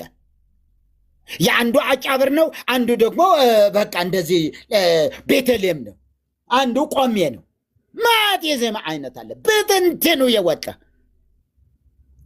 አንድ ነን ይላል ደግሞ ካራ ቅባት ጸጋ ምን አለ ተዋህዶ ምናምን የተበጣጠሰ መርህ እንኳ ወጥ የሆነ ስርዓት ወጥ የሆነ እንትን እንኳ የሌለበት ጌታ ይርዳን። ለምሳሌ ጎንደር ላይ ብትሄዱ ደቡብ ጎንደር ክርስትና አይነሳም፣ በአብይ ጾም ክርስትና አይነሳም። አዲስ አበባ ይነሳል። ምን ነው አንዷ ቤተ ክርስቲያን ከሁለት ተከፈለች? ይህን አትጠይቅም እንዴ? ሉተራውያን፣ ፔንቴኮስታሎች ምናምን ትላለ። እዚህ አንድ ዘማሪ ሁሉም ጋር ይዘምራል። አንድ ዘማሪ ሁሉም ጋር ይዘምራል። አንድ ዘማሪ ምን ልላችሁ ፈልጌ ነው ያለውን ነገር እውነታውን እውነት እያልን እንድንቀጥል ነው። እግዚአብሔር ይመስገን። ስለዚህ ክብር ለጌታ ይሁን። እውነቱ ይሄን ይመስላል። እንቀጥላለን። እንግዲህ እግዚአብሔር መቼም እንደ እግዚአብሔር ቃል ከእግዚአብሔር ቃል እንደምንረዳው እግዚአብሔር ሰውን ከራሱ ጋር ያስታረቀው በልጁ ደም ብቻ ነው። በአብርሃምም አይደለም፣ በሙሴም አይደለም፣ በአሮን አይደለም፣ በኢሳይያስ አይደለም፣ በኤልያስ አይደለም፣ በኤርሚያስ አይደለም፣ በዳንኤልም በማንም አይደለም። ታላላቅ የተባሉ አባቶች ነበሩ። እነሱ ሁሉ ግን ከእግዚአብሔር ጋር ያስታርቁ ዘንድ አልቻሉም። ለምን? ኃጢአቱ ይከሳቸዋልና፣ ሞት ስላለባቸው፣ ሞት ስለሚይዛቸው። የሞት ዋጋ የኃጢአት ዋጋ ምንድን ነው? የኃጢአት ደሞዝ ሞት ስለሆነ ሞት ይቀድማቸዋል። ይህም ሞቱ የሉም። አያችሁ፣ እነዚህ አባቶች የሆኑ ሁሉ ሌሎችም ቅዱሳን በሙሉ በመካከለኛነት ሲያገለግሉ የነበሩ ብዙ ነበሩ። ግን ሞት እየወሰዳቸው ከዛ አገልግሎታቸው ሲቀር ሞት እየወሰዳቸው አገልግሎታቸው ሲቀር ማርያምም ሌሎችም ሁሉ በሙሉ ምንም ማርያም እንኳ መካከለኛ ሆና ማታውቅም መሆንም አትችልም። ሴት ናት፣ እቤቷ ትቀመጣለች። አለቀ። ከኪዳኑ አንጻር የብሉይ ኪዳን ሕጉ ቤተ መቅደስ እንድትገባ እዚያ መጣ እንድታስቀድስ እንኳ እንድታቀርብ እንኳ አይፈቀድላትም። በእርግጥ ለኃጢአት ማስተስሪያ አቅርባለች። ሉቃስ 2 ላይ የኃጢአት ማስተሪያ የመንጻት ስርዓት ፈጽማለች። አዎ በእግዚአብሔርና በሰው መካከል አስታራቂ ወይም መካከለኛ ሆኖ የተገለጠው ከኢየሱስ ክርስቶስ በቀር ማንም የለም፣ ሊገኝም ከቶ አይችልም። ስለዚህ ሁሉ ኃጢአተኞች ነበሩና መካከለኛ መሆን አልቻሉም።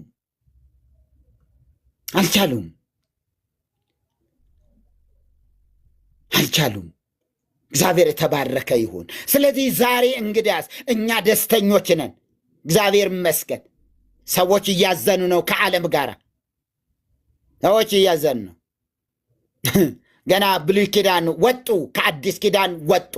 ኧረ በጣም የሚገርም ነው። እኔ ሶል አለ እስኪ ወጣ እንዴ ወጣ አለ ሶል እንዴት ታስበዋለህ አንተ? ወደ ብሉይ ኪዳን መሄድ እንዲሁ አለ ይቻላል እንዴ? ለካ እንዲህ ይቻላል። ብሉይ ኪዳን ገብቷል ተብሎ በፍጹም አዲስ ኪዳን ገብተናል። ክርስቶስ ኢየሱስም ተገልጧል። ድጋሚ ደግሞ ሊወስደን ይመጣል የሚለውን ነው የምንጠብቀው እንጂ ድጋሚ ሊሞት፣ ድጋሚ መስቀል ሊሸከም፣ ድጋሚ መከራ ሊያይ አይመጣም። በቃ ከዚህ በኋላ ሊወስደን ይመጣል። ከዛም የፍርድ ጊዜ አለ፣ ፍርድ ይመጣል። እስከዛው ግን እኛ ወደ ክርስቶስ ዘወር በሉ እያለን መናገራችንን አንተውም። ይሄ በዘልማድ የሆነውን ነገር ይሄ ሰዎች በብልሃት የፈጠሩትን ተረት ተዉት። እግዚአብሔር ቃል የሚለው ግን በክርስቶስ ኢየሱስ እግዚአብሔር ዓለምን ለመጠቅለል እቅዱ ይሄ ነው። ሰዎች አምነው ይድኑ ዘንድ፣ ሰዎች ከመከራ ያመልጡ ዘንድ፣ ከእግዚአብሔር ጋር ደግሞ በክርስቶስ ኢየሱስ ይታረቁ ዘንድ አንድ ልጁን አሳልፎ ሰጥቷል። ክብሩን ትቶ ወርዷል። በገና ናና በጉ እንረድህ ብለው ያዜሙለታል። እንደገና ወርዶ ሊያርዱት ይፈልጋሉ። በዚህ ደግሞ በፋሲካ ደግሞ ጭራሽ ድጋሚ የሚሰቀል ድጋሚ ወደ ብሉይ ኪዳን ወስደው ሁለተኛም መከራ ሊያመጡ ይጥራሉ። ስለዚህ መከራውም አልፏል። ክርስቶስ አንድ ጊዜ ራሱን መስዋዕት አድርጎ አንድ ጊዜ ወደ ሰማይቷ ኢየሩሳሌም በገዛ ደሙ በገዛ መስዋዕት ራሱ አቅራቢ ራሱ መስዋዕት ሆኖ ገብቷል። ድጋሚ አይገባም፣ ድጋሚ አይመጣም። ነገር ግን በክርስቶስ ኢየሱስ በስሙ በደሙ የኃጢአት ስርየት አለ። የተገለጠ የኃጢአት ስርየት በክርስቶስ ኢየሱስ ደም ብቻ ነው። ለሰዎች ነግረን የምናገኘው ልጅነት የለም። ለሰዎች ነግረን የምናመጣው የዘላለም ሕይወት የለም። ስለዚህ በስግደት የሚመጣ የለም። በቃ ሰዎች ሰግደው የኃጢአት ስርየት ያገኙ፣ የጌታ እራትን ትንሽ ቂጣና ወይን ቀምሰው የዘላለም ሕይወት ያገኙ። አለቀ። ለመታሰቢያው የጌታ እራትን ልናደርገው እንችል ይሆናል። ከዛ ውጪ ግን የዘላለም ሕይወትን የሚሰጥ ክርስቶስ ኢየሱስ ብቻና ብቻ ነው። ሰዎች ወደ እርሱ እንዳያዩ ግን መዓት መጋረጃ፣ ልክ ማህፀንሽን ምን ያህል መጋረጃ ተጋረደ፣ እንዴት እሳተ ነበልባል አልፈጀሽም ብለው እንደሚያዝሙለት ነው። ነገር ግን አይደለም። እርሱ ከኃጢአት በቀር እንደኛ ሆነ። መከራን በሰው ማህፀን ውስጥ ሊያመጣ አልመጣም። ስለዚህ ዘወር ሊሉ ይገባል።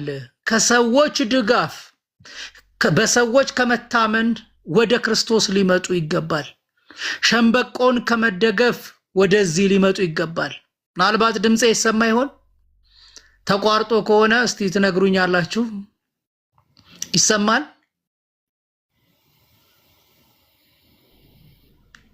ይሰማል?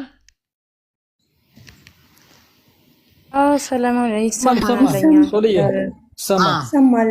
እሺ ምናልባት እንትኑ ሲቋረጥ ምናልባት ቆሞ ከሆነ ብዬ ነው። በክርስቶስ ኢየሱስ አምነው ይድኑ ዘንድ አብ አንድ ልጁን ሰጥቷል። የኃጢአት ስርየት ሉቃስ ወንጌል ምዕራፍ 24 ቁጥር 7 ለአሕዛብ ሁሉ የሚሰበከው በስሙ ሰዎች የኃጢአት ስርየትን እንዲያገኙ ነው። በስግደት የኃጢአት ስርየትን የሚያገኙ ከሆነ ክርስቶስ በከንቱ ሞተ። ስግደት መስገድ እሱ መምጣት አያስፈልገውም ነበር። በስግደት የሚገኝ ቢሆን ከአብ ዘንድ የምንታረቅበት ብቸኛ መንገድ ክርስቶስ ኢየሱስ ነው። ልጅነትን የምናገኝበት ብቸኛ መንገድ ደግሞ በየዓመቱ በጀት በየመስሪያ ቤቱ እንደሚወራረድ የምናወራርደው ዓመት እየጠበቅን በስግደት የምናወራርደው ኃጢአት የለንም። መሐሪ ነው። በስሙ የኃጢአት ስርየት አለ። በደሙ ከኃጢአት ሁሉ እንነጻለን። ሁሉ ነው የሚለው። ከየትኛውም ኃጢአት የሚያነጻ የክርስቶስ ደም ነው። ደግሞ መጥቶ መከራን ተቀብሏል። ዋጋችን ተከፍሏል። ድጋሚ ማስከፈል፣ ዓመት በመጣ ቁጥር ድጋሚ ማስከፈል። ብዙ ሰዎች ወገባቸው እያመማቸው መቋሚያ ይዘው የሚንቀጠቀጡበት ሽማግሌ እናት አባቶቻችን እየወደቁ እየተነሱ የሚውሉበት ጉዳይ የለም። ጠብታ ነገር የለውም። በቃ በክርስቶስ ኢየሱስ ያመነ የዘላለም ሕይወት አለው። ያላመነ ግን አሁን ተፈርዶበታል።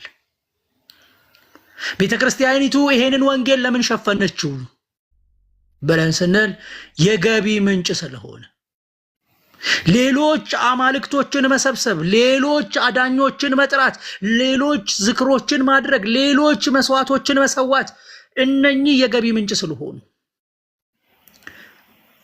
ጧፍ ሸክም ጧፍ ሰተን የመንግስተ ሰማያት በር አይከፈትም። የታሸገ ሻማ ይዘን ሄደን አይከፈትም። በክርስቶስ ኢየሱስ ደም ብቻ ወደ አብ መግባት ሆኖልናል። አለቀ። ዛሬም የምንላችሁ ዘመን በመጣ ቁጥር እሺ በየዓመቱ የምን ድግግሞሽ ነው? የምን በዚህ ቀን ገብቶ እውነት ለመናገር ክርስቶስ ኢየሱስ ከሞት የተነሳበት ቀን ነው ከተባለ ያ ቀን ለምንድን ነው የሚዛባው ነው ጥያቄው። ያ ቀን ከሆነ እውነት ፋሲካ የዛ ቀን ከሆነ አንዴ ሚያዝያ 4 ላይ አንዴ ሚያዝያ 9 ላይ እንዴት ሊሆን ይችላል? ዓመቱን ነው የምናስበው ከተባለ ያንን ቀን እንዴት ሊለቀው ይችላል ነው ጥያቄው። እሺ ተነሳ። ቀኑ ላይ አይደለም ችግሩ፣ መነሳቱን አምኖ መቀበል። ለኔ ነው ዋጋ የከፈለው፣ ድጋሚ ልከፍል አይገባኝም። ምግብ ቤት ገብተን ድጋሚ እንደማንከፍለው ሁሉ ሌላ የከፈለልን አካል ካለ አመስግነን ወተን እንደምንሄድ ዛሬ የምን ዋጋ ነው የሚከፈለው ነው ጥያቄው። ዛሬ የምን ረሃብ አድማ ነው? እውነት ጾም ነው? ምንን በማስመልከት ምን ለመቀበል ምን ለማግኘት? የዘላለም ሕይወትን ለማግኘት ነው? የኃጢአት ስርየት በዚህ መንገድ አለ። በቅጠል መታ ተደርጎ የሚወርድ ኃጢአት አለ። ቅድም መምህር እየተናገሩ ነበር። እውነት ያ ነገር ያነጻል ሰዎችን? መስገድ የማይችሉ ደካሞችስ ኃጢአታቸው እንዳለ ተከርኖ ሊቀመጥ ነው እነሱ ጋር? ኔቨር። በቃ ሰው ባመነ ቅጽበት ኃጢአቱን ይቅር ሊለው የታመነ ጌታ ነው። ስለዚህ የተደረገልንን ያ የተከፈለውን ቤዛነት ዋጋ ማሳጣት አይገባም። ቤተክርስቲያኖቱ ትኩረት ሰጥታ ወደ ወንጌል ዞር እስካላለች ድረስ ይሄ በከንቱ እየተነዳ ያለ ህዝብ፣ በጨለማ እየሄደ ያለ ህዝብ ብርሃን አያይም። በቃ ለምን ዋጋ ማስከፈል ፈለጉ ካልን የገቢ ምንጭ ነው። እያንዳንዱ አይነት አካሄድ መጽሐፍ ቅዱሳዊ የሆነ አካሄድ በሙሉ የገቢ ምንጭ ስለሆነ የእንጀራ መብሊያ ስለሆነ ነው። ስለዚህ ከነዚህ አይነት ነገሮች ደግሞ ህዝቡ ሊነቃ ይገባል። ይሄንን ወንጌል ሊሰማ ይገባል። ምንድነው የሚለው መጽሐፍ ይለኛል ወይ? በየዓመቱ ሐዋርያት ተሰብስበው በቃ አሁን 40 ቀን ቀርቶታል ወደ ጾም እንግባ ዳይ ቀጥሉ ተብሎ ነው ወይ የሆኑት? ተበተኑ እኮ በቃ ከሐዋርያት ሥራ ምዕራፍ 7 ጀምሮ ወንጌልን እየሰበኩ ዞሩ፣ ስለ ክርስቶስ እያወሩ ዞሩ። ዛሬ ወንጌልኛ ጋር ደረሰ። 3000 ዓመት አስከብራለች፣ ወንጌልን ሰብካለች፣ የሚተካከላት የለም የተባለች ቤተክርስቲያን ጎረቤት ደቡብ ሱዳን ሄዳ ሰብካለች ወይ? ከጨለማ ታድጋለች ወይ? በአገሪቱ ውስጥስ ወንጌል ስፋቱ ምን ያክል ደርሶት ነው? ሰው ምን ያህል ድኗል? በክርስቶስ ኢየሱስ አምኖ የዘላለምን ሕይወት አግኝቷል ወይ? ረጅም ዘመን ስላስቆጠረ አንድ የእምነት ተቋም ትክክለኛ አያደርገውም። ዛሬም ገና ጌታን የሚቀበሉ ሌሎች ሀገሮች አሉ በጨለማ ያሉ። ሶዋት እነኚህ ሰዎች ትላንትና ነው የተቀበሉት ተብለው መናፍቅ ሊባሉ ነው? እውነት መናፍቁ ማን ነው? የእግዚአብሔር ቃል ያላለውን ያላወራውን ያልተናገረውን የሚናገሩ ወይስ የእግዚአብሔርን ቃል የሚናገሩ ናቸው?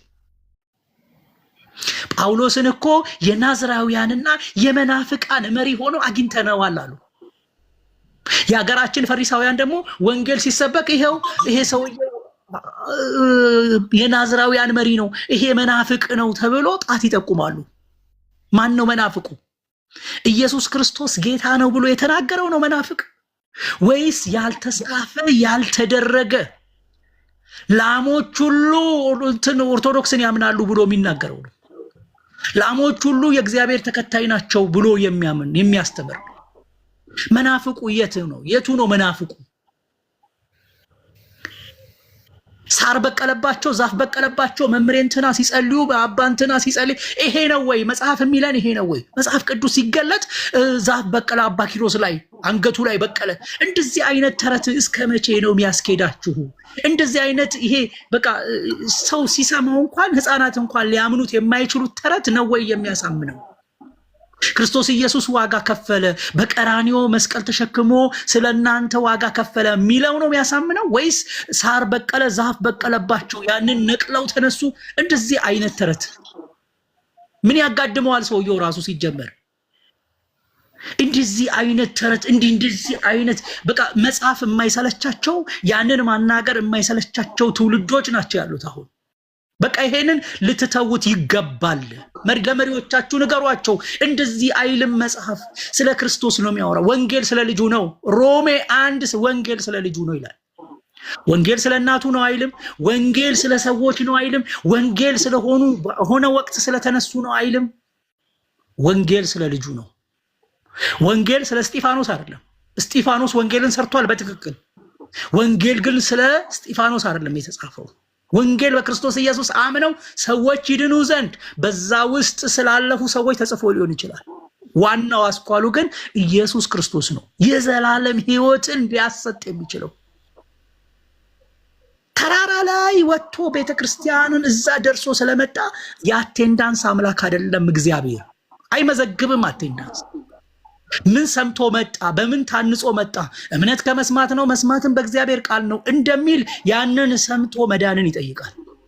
ያንን ሰምቶ በክርስቶስ ኢየሱስ ማመንን ይጠይቃል። እኔ አንድ ፔጅ አይቻለን ስለ ማርያም እንመሰክራለን። ማን መስከረልኝ አለ? ምስክሮቼ ትሆናላችሁ ያለው ኢየሱስ እንጂ ማርያም ምስክሮቼ ትሆናላችሁ አላለች። አልወጣትም። የተከበረች ብጽዕት ናት እሷ። በቃ ግዳጇን ጨርሳ በሰላም ተሰናብታለች። በቃ ስለ እኔ ትነግሩኛላችሁ አላለችም። አልወጣትም። በቃ ብጽዕት ይሉኛል፣ ይሄ ነገር ወደ እኔ መጥቷል፣ ስለዚህ ጸጋው ረዳኝ፣ በቃ የማይሆነው ነገር በእኔ ሆነ፣ እግዚአብሔር መረጠኝ አለች። በቃ አለቀ። ከዛ ውጪ ግን ወደ እኔ ኑና እኔ እነግርላችኋለሁ። የጭንቅ ደራሽ የጭንቅ አማላጅ ምናምን እያልክ በቃ ሰዎቹን አይምሯቸውን አትሙሉ። በቃ ህማማት ነው በዚህ ቀን። አዎ አሞታል፣ ታሟል። ሰው ታዲያ ዛሬኛ መታመም አለብን እንዴ? ባዶ እግር መሄድ አለብን? ስለኔ እኮ የደከመው ለዚህ ነው። እኔ ዋጋ ስለማልከፍል ስለማልችለው ነው እኮ። 40 ቀን መጾም ስለማልችል እሱ ጾመልኝ፣ አለቀ። አገልግሎት መጀመር ስለነበረበት ጾም፣ አለቀ። መስቀል ላይ መውጣት ስለማልችል እሱ ወጣልኝ፣ አለቀ። እኔ እንዳላፍር እርሱ እርቃን ሆነ፣ አለቀ። ስለዚህ እኔ እንዳልወጋ እሱ ተወጋልኝ። እኔ ምን ማድረግ ነው ያለብኝ? በእርሱ ማመን። በላከው እንድታምኑ ነው። የእግዚአብሔርን ስራ እንድንሰራ ምን እናድርግ ሲሉ በላከው እንድታምኑ። እግዚአብሔርን እኮ እናምናለን የሚሉ ሰዎች ናቸው እነኚህ ሰዎች፣ ግን በላከው ሊያምኑ አልፈለጉም። ዛሬም በአገራችን ያለ ፈሪሳውያን እግዚአብሔርን እናምነዋለን። ኢየሱስ የሚባለውን ስሙን አታንሱ። የማን የመምህር ከሌ የምንትና ከሌ የአባ ከሌን ስም አንሱት። ኖ የአባ ከሌ ስም ምንም አያደርግም። አብሮ አፈር የሚገባ ነው። ከስም ሁሉ በላይ ስም የተሰጠው ክርስቶስ ኢየሱስ ነው። ዋጋ የከፈለ እሱ ነው። የተወጋ እሱ ነው። የተቸነከረ እሱ ነው። ሞትን ደግሞ ድል አድርጎ ብቸኛ የተነሳ። ሌዋውያን ሞት ከለከላቸው። ለዘላለም ካህን መሆን አልቻሉም። እሱ ግን ለዘላለም ካህን ሆነ። ለዓለም ካህን ሆነ። እነኛ ለእስራኤል እንኳን ካህን መሆን አልቻሉም። ሞት ገደባቸው። ኢየሱስ ግን ለዓለም ካህን ሆነ። ሊቀ ካህናችን ኢየሱስ ወደ አብ ገባ፣ በገዛ ደሙ ገባ። ስለዚህ ሞቱና ትንሣኤውን የሆነ ሰዓት ላይ የምናስበው ከዛ በኋላ ፈንጠዝያ፣ ከዛ በኋላ ድራፍት የምናጋጭበት አይደለም። ከዛ በኋላ የድራፍት ብርጭቆ መነቅነቅ አይደለም። ከዛ በኋላ የሆነ ቢራ ማንትን ማጋጨት አይደለም። ኖ እሱ ለዛ አይደለም የመጣው። ብፌ ጠረጴዛ ላይ እንዲሞላ አይደለም። በዚህ ያለን ክርስቲያኖችም ልብ ልንል ይገባል። ኢየሱስ ከመብልና ከመጠጥ በላይ ነው። ኢየሱስ ከዚህ ይበልጣል። እኛ ከምናዘጋጀው ብፌ ይበልጣል። ትኩረታችን ምግብ ላይ ሊሆን አይገባም። የትንሣኤ ዕለት ቤተክርስቲያን ምናምን ይዘጋል። ለምንድን ነው የሚዘጋው? የዛን ቀን መጾምና መጸለይ ነው እንጂ አሜን ሃሌሉያ እያልን መዋል ነው እንጂ ያለብን። ሃሌሉያ ነው እንጂ የሚባለው። ሆኖ ከሆነ የዛ ቀን ግን መቼም ይሁን ሁል ጊዜ ፋሲካችን ኢየሱስ ታርዶልናል። አመት ጠብቀን የሆነ ሴሌብሬሽን ግንቦት ሃያ ምናምን እንደሚከበረው የመስከረም 2 ድሮ እንደሚከበረው እንደዛ እኮ አይደለም። የህዝብ በዓል አይደለም እኮ። ኢየሱስ ሁል ጊዜ አዲስ ነው። ሁል ጊዜ ማለዳ ማለዳ እርሱ አዲስ ነው። ስለዚህ የሆነ ቀናት ጠብቀን በዚህ ሳምንት ታሞ ነበር፣ በዚህ ሳምንት መሳለም አይቻልም፣ በዚህ ሳምንት ከዚህ ሰዓት በፊት ማረድ አይቻልም፣ ከዚህ ሳምንት እውነት ስለ ማረድ አሁን ይጨንቀዋል። ስለ በሬዎች ይገደዋልን አላለንም እንዴ መጽሐፍ ሲናገር? የሚያበራየውን በሬ አፉን አትሰር ካለ በኋላ ኢየሱስ ስለ በሬዎች ይገደዋል። ዛሬስ ስለ መብል ይገደዋል እንዴ? ዛሬስ እኛ ስለምናዘጋጀው ብፌ እሱ ቆሞ ዋው እንዴት አይነት አዘጋጁት፣ እንዴት አከበሩኝ፣ አረዱልኝ። ሲጀመር ልናርድ የሚገባን ነገር የለም፣ ታርዶልናል። ፋሲካን የት እናውቀዋለን? እኛ አይሁድ አይደለንም። ሲጀመር ከግብፅ አልወጣንም። እኛ ነፃ የወጣነው ከህማም፣ ከሞት፣ ከእስራት፣ ከዘላለም ጥፋት ነው የዳነው። ፋሲካ ማለት እሱ ነው። ለአሕዛብ ፋሲካ ኢየሱስ ብቻ ነው። ለአሕዛብ ፋሲካ ከግብፅ መውጣት አይደለም። ይሄ የባዕድ አምልኮ ነው። በቃ ፋሲካችን ኢየሱስ ነው። ኢየሱስ ደግሞ የታረደው በዓመት አንድ እየጠበቅን የምናከብረው በዓል አይደለም። ከዛ ይበልጣል ኢየሱስ። ከዛ ያልፋል የኢየሱስ ያንን ክብር እንዴ ማንም ሊያየው በማይችል ብርሃን ውስጥ እኮ የነበረውን ክብሩን ትቶ ወረደ ነው የሚለው። እሱ አይነገርም። መሳሳም ክልክል ነው፣ እንትን ክልክል ነው፣ እንትን ተፈቅዷል። ሰው የሚያወጣው ህግ በሙሉ ሰው ትከሻን የሚያጎብጥ ነው። ያቺ 18 ዓመት ጎብጣ የነበረች ሴትዮ እንኳን እንደሷ አልጎበጠም ይሄ ህዝብ። ከሷ በላይ ነው የጎበጠው። እሷ እንኳን እንደዚህ አልጎበጠችም። በቃ የሚያመጡትን ሸክም በዚህ ሰዓት ጀምሮ እንደዚህ ማድረግ ክልክል ነው፣ እንደዚህ ማድረግ ማን አለህ ነው ጥያቄው። ጳውሎስ ነው ያለው። ሲጀመር ማሳለም ራሱ ከየት አምጥተህ ነው የምታሳለሙ? ምንድነው? ከበሩቅ አይተው ተሳለሙት አለ፣ አለቀ።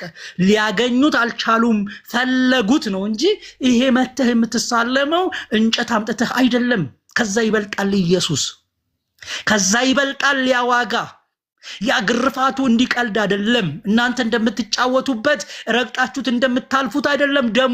ደሙ ከኃጢአት ሁሉ ያነጻል። ዛሬም ትኩስ ነው። ዛሬም ሰዎችን ሊያስገባ የሚችለው እሱ ነው። አቅም ያለው 300 ሰገደ። አቅም የሌለው ስንት ሊሰግድ ነው? ምንም በቃ ጎንበስ ቀና ማለት የወገብ ህመም ያለው ምን ሊሆን ነው? 400 ስገድ ትለዋለ፣ 40 ስገድ ትለዋለ። ያ ሰውዬ ነፃ ወጣው ብሎ ይሄዳል። ነገ ግን ሲኦል አፏን ከታ ተጠብቀዋለች። ኖ በቃ አምልጥ ነው፣ አምልጥ። ሲኦል አፏን ከፍታ የምትጠብቀውን ህዝብ አታታለው። 40 ስለሰገደ የመንግስተ ሰማያት ወራሽ አይደለም አይልም መጽሐፍ። በቃ ልጅ ሆኖ እንደመጣ ዋጋ እንደከፈለ ነው መቀበል ያቃተው። ስለዚህም ነው እኮ ዮሐንስ 1:12 ላይ ለተቀበሉት ሁሉ ግን በስሙ ለሚያምኑት የእግዚአብሔር ልጆች የሆኑ ዘንድ ስልጣንን ሰጣቸው። ሰብስበኸው በማይገባው ግዕዝ ቋንቋ ዝም ብለህ ቆይተህ ሰውየው በቃ ተዳክሞ ወገቡ ተልፈስፍሶ ቤት ስለገባ አይድንም፣ አለቀ። 3 ቀን እዛ ምንትን ላይ ዛፍ ስር ስለቆመ አይድንም፣ አለቀ። የሚያድን አንድ አለ የተገለጠ ክርስቶስ ኢየሱስ ይባላል። የሚያስመልጥ እሱ ብቻ ነው። ሌሎች ስላልቻሉ እና አባንትና ስላልቻሉ እሱ መጣ። በቃ አለቀ። እነሱ ደግሞ መካከለኛ ሊሆኑ አልቻሉም።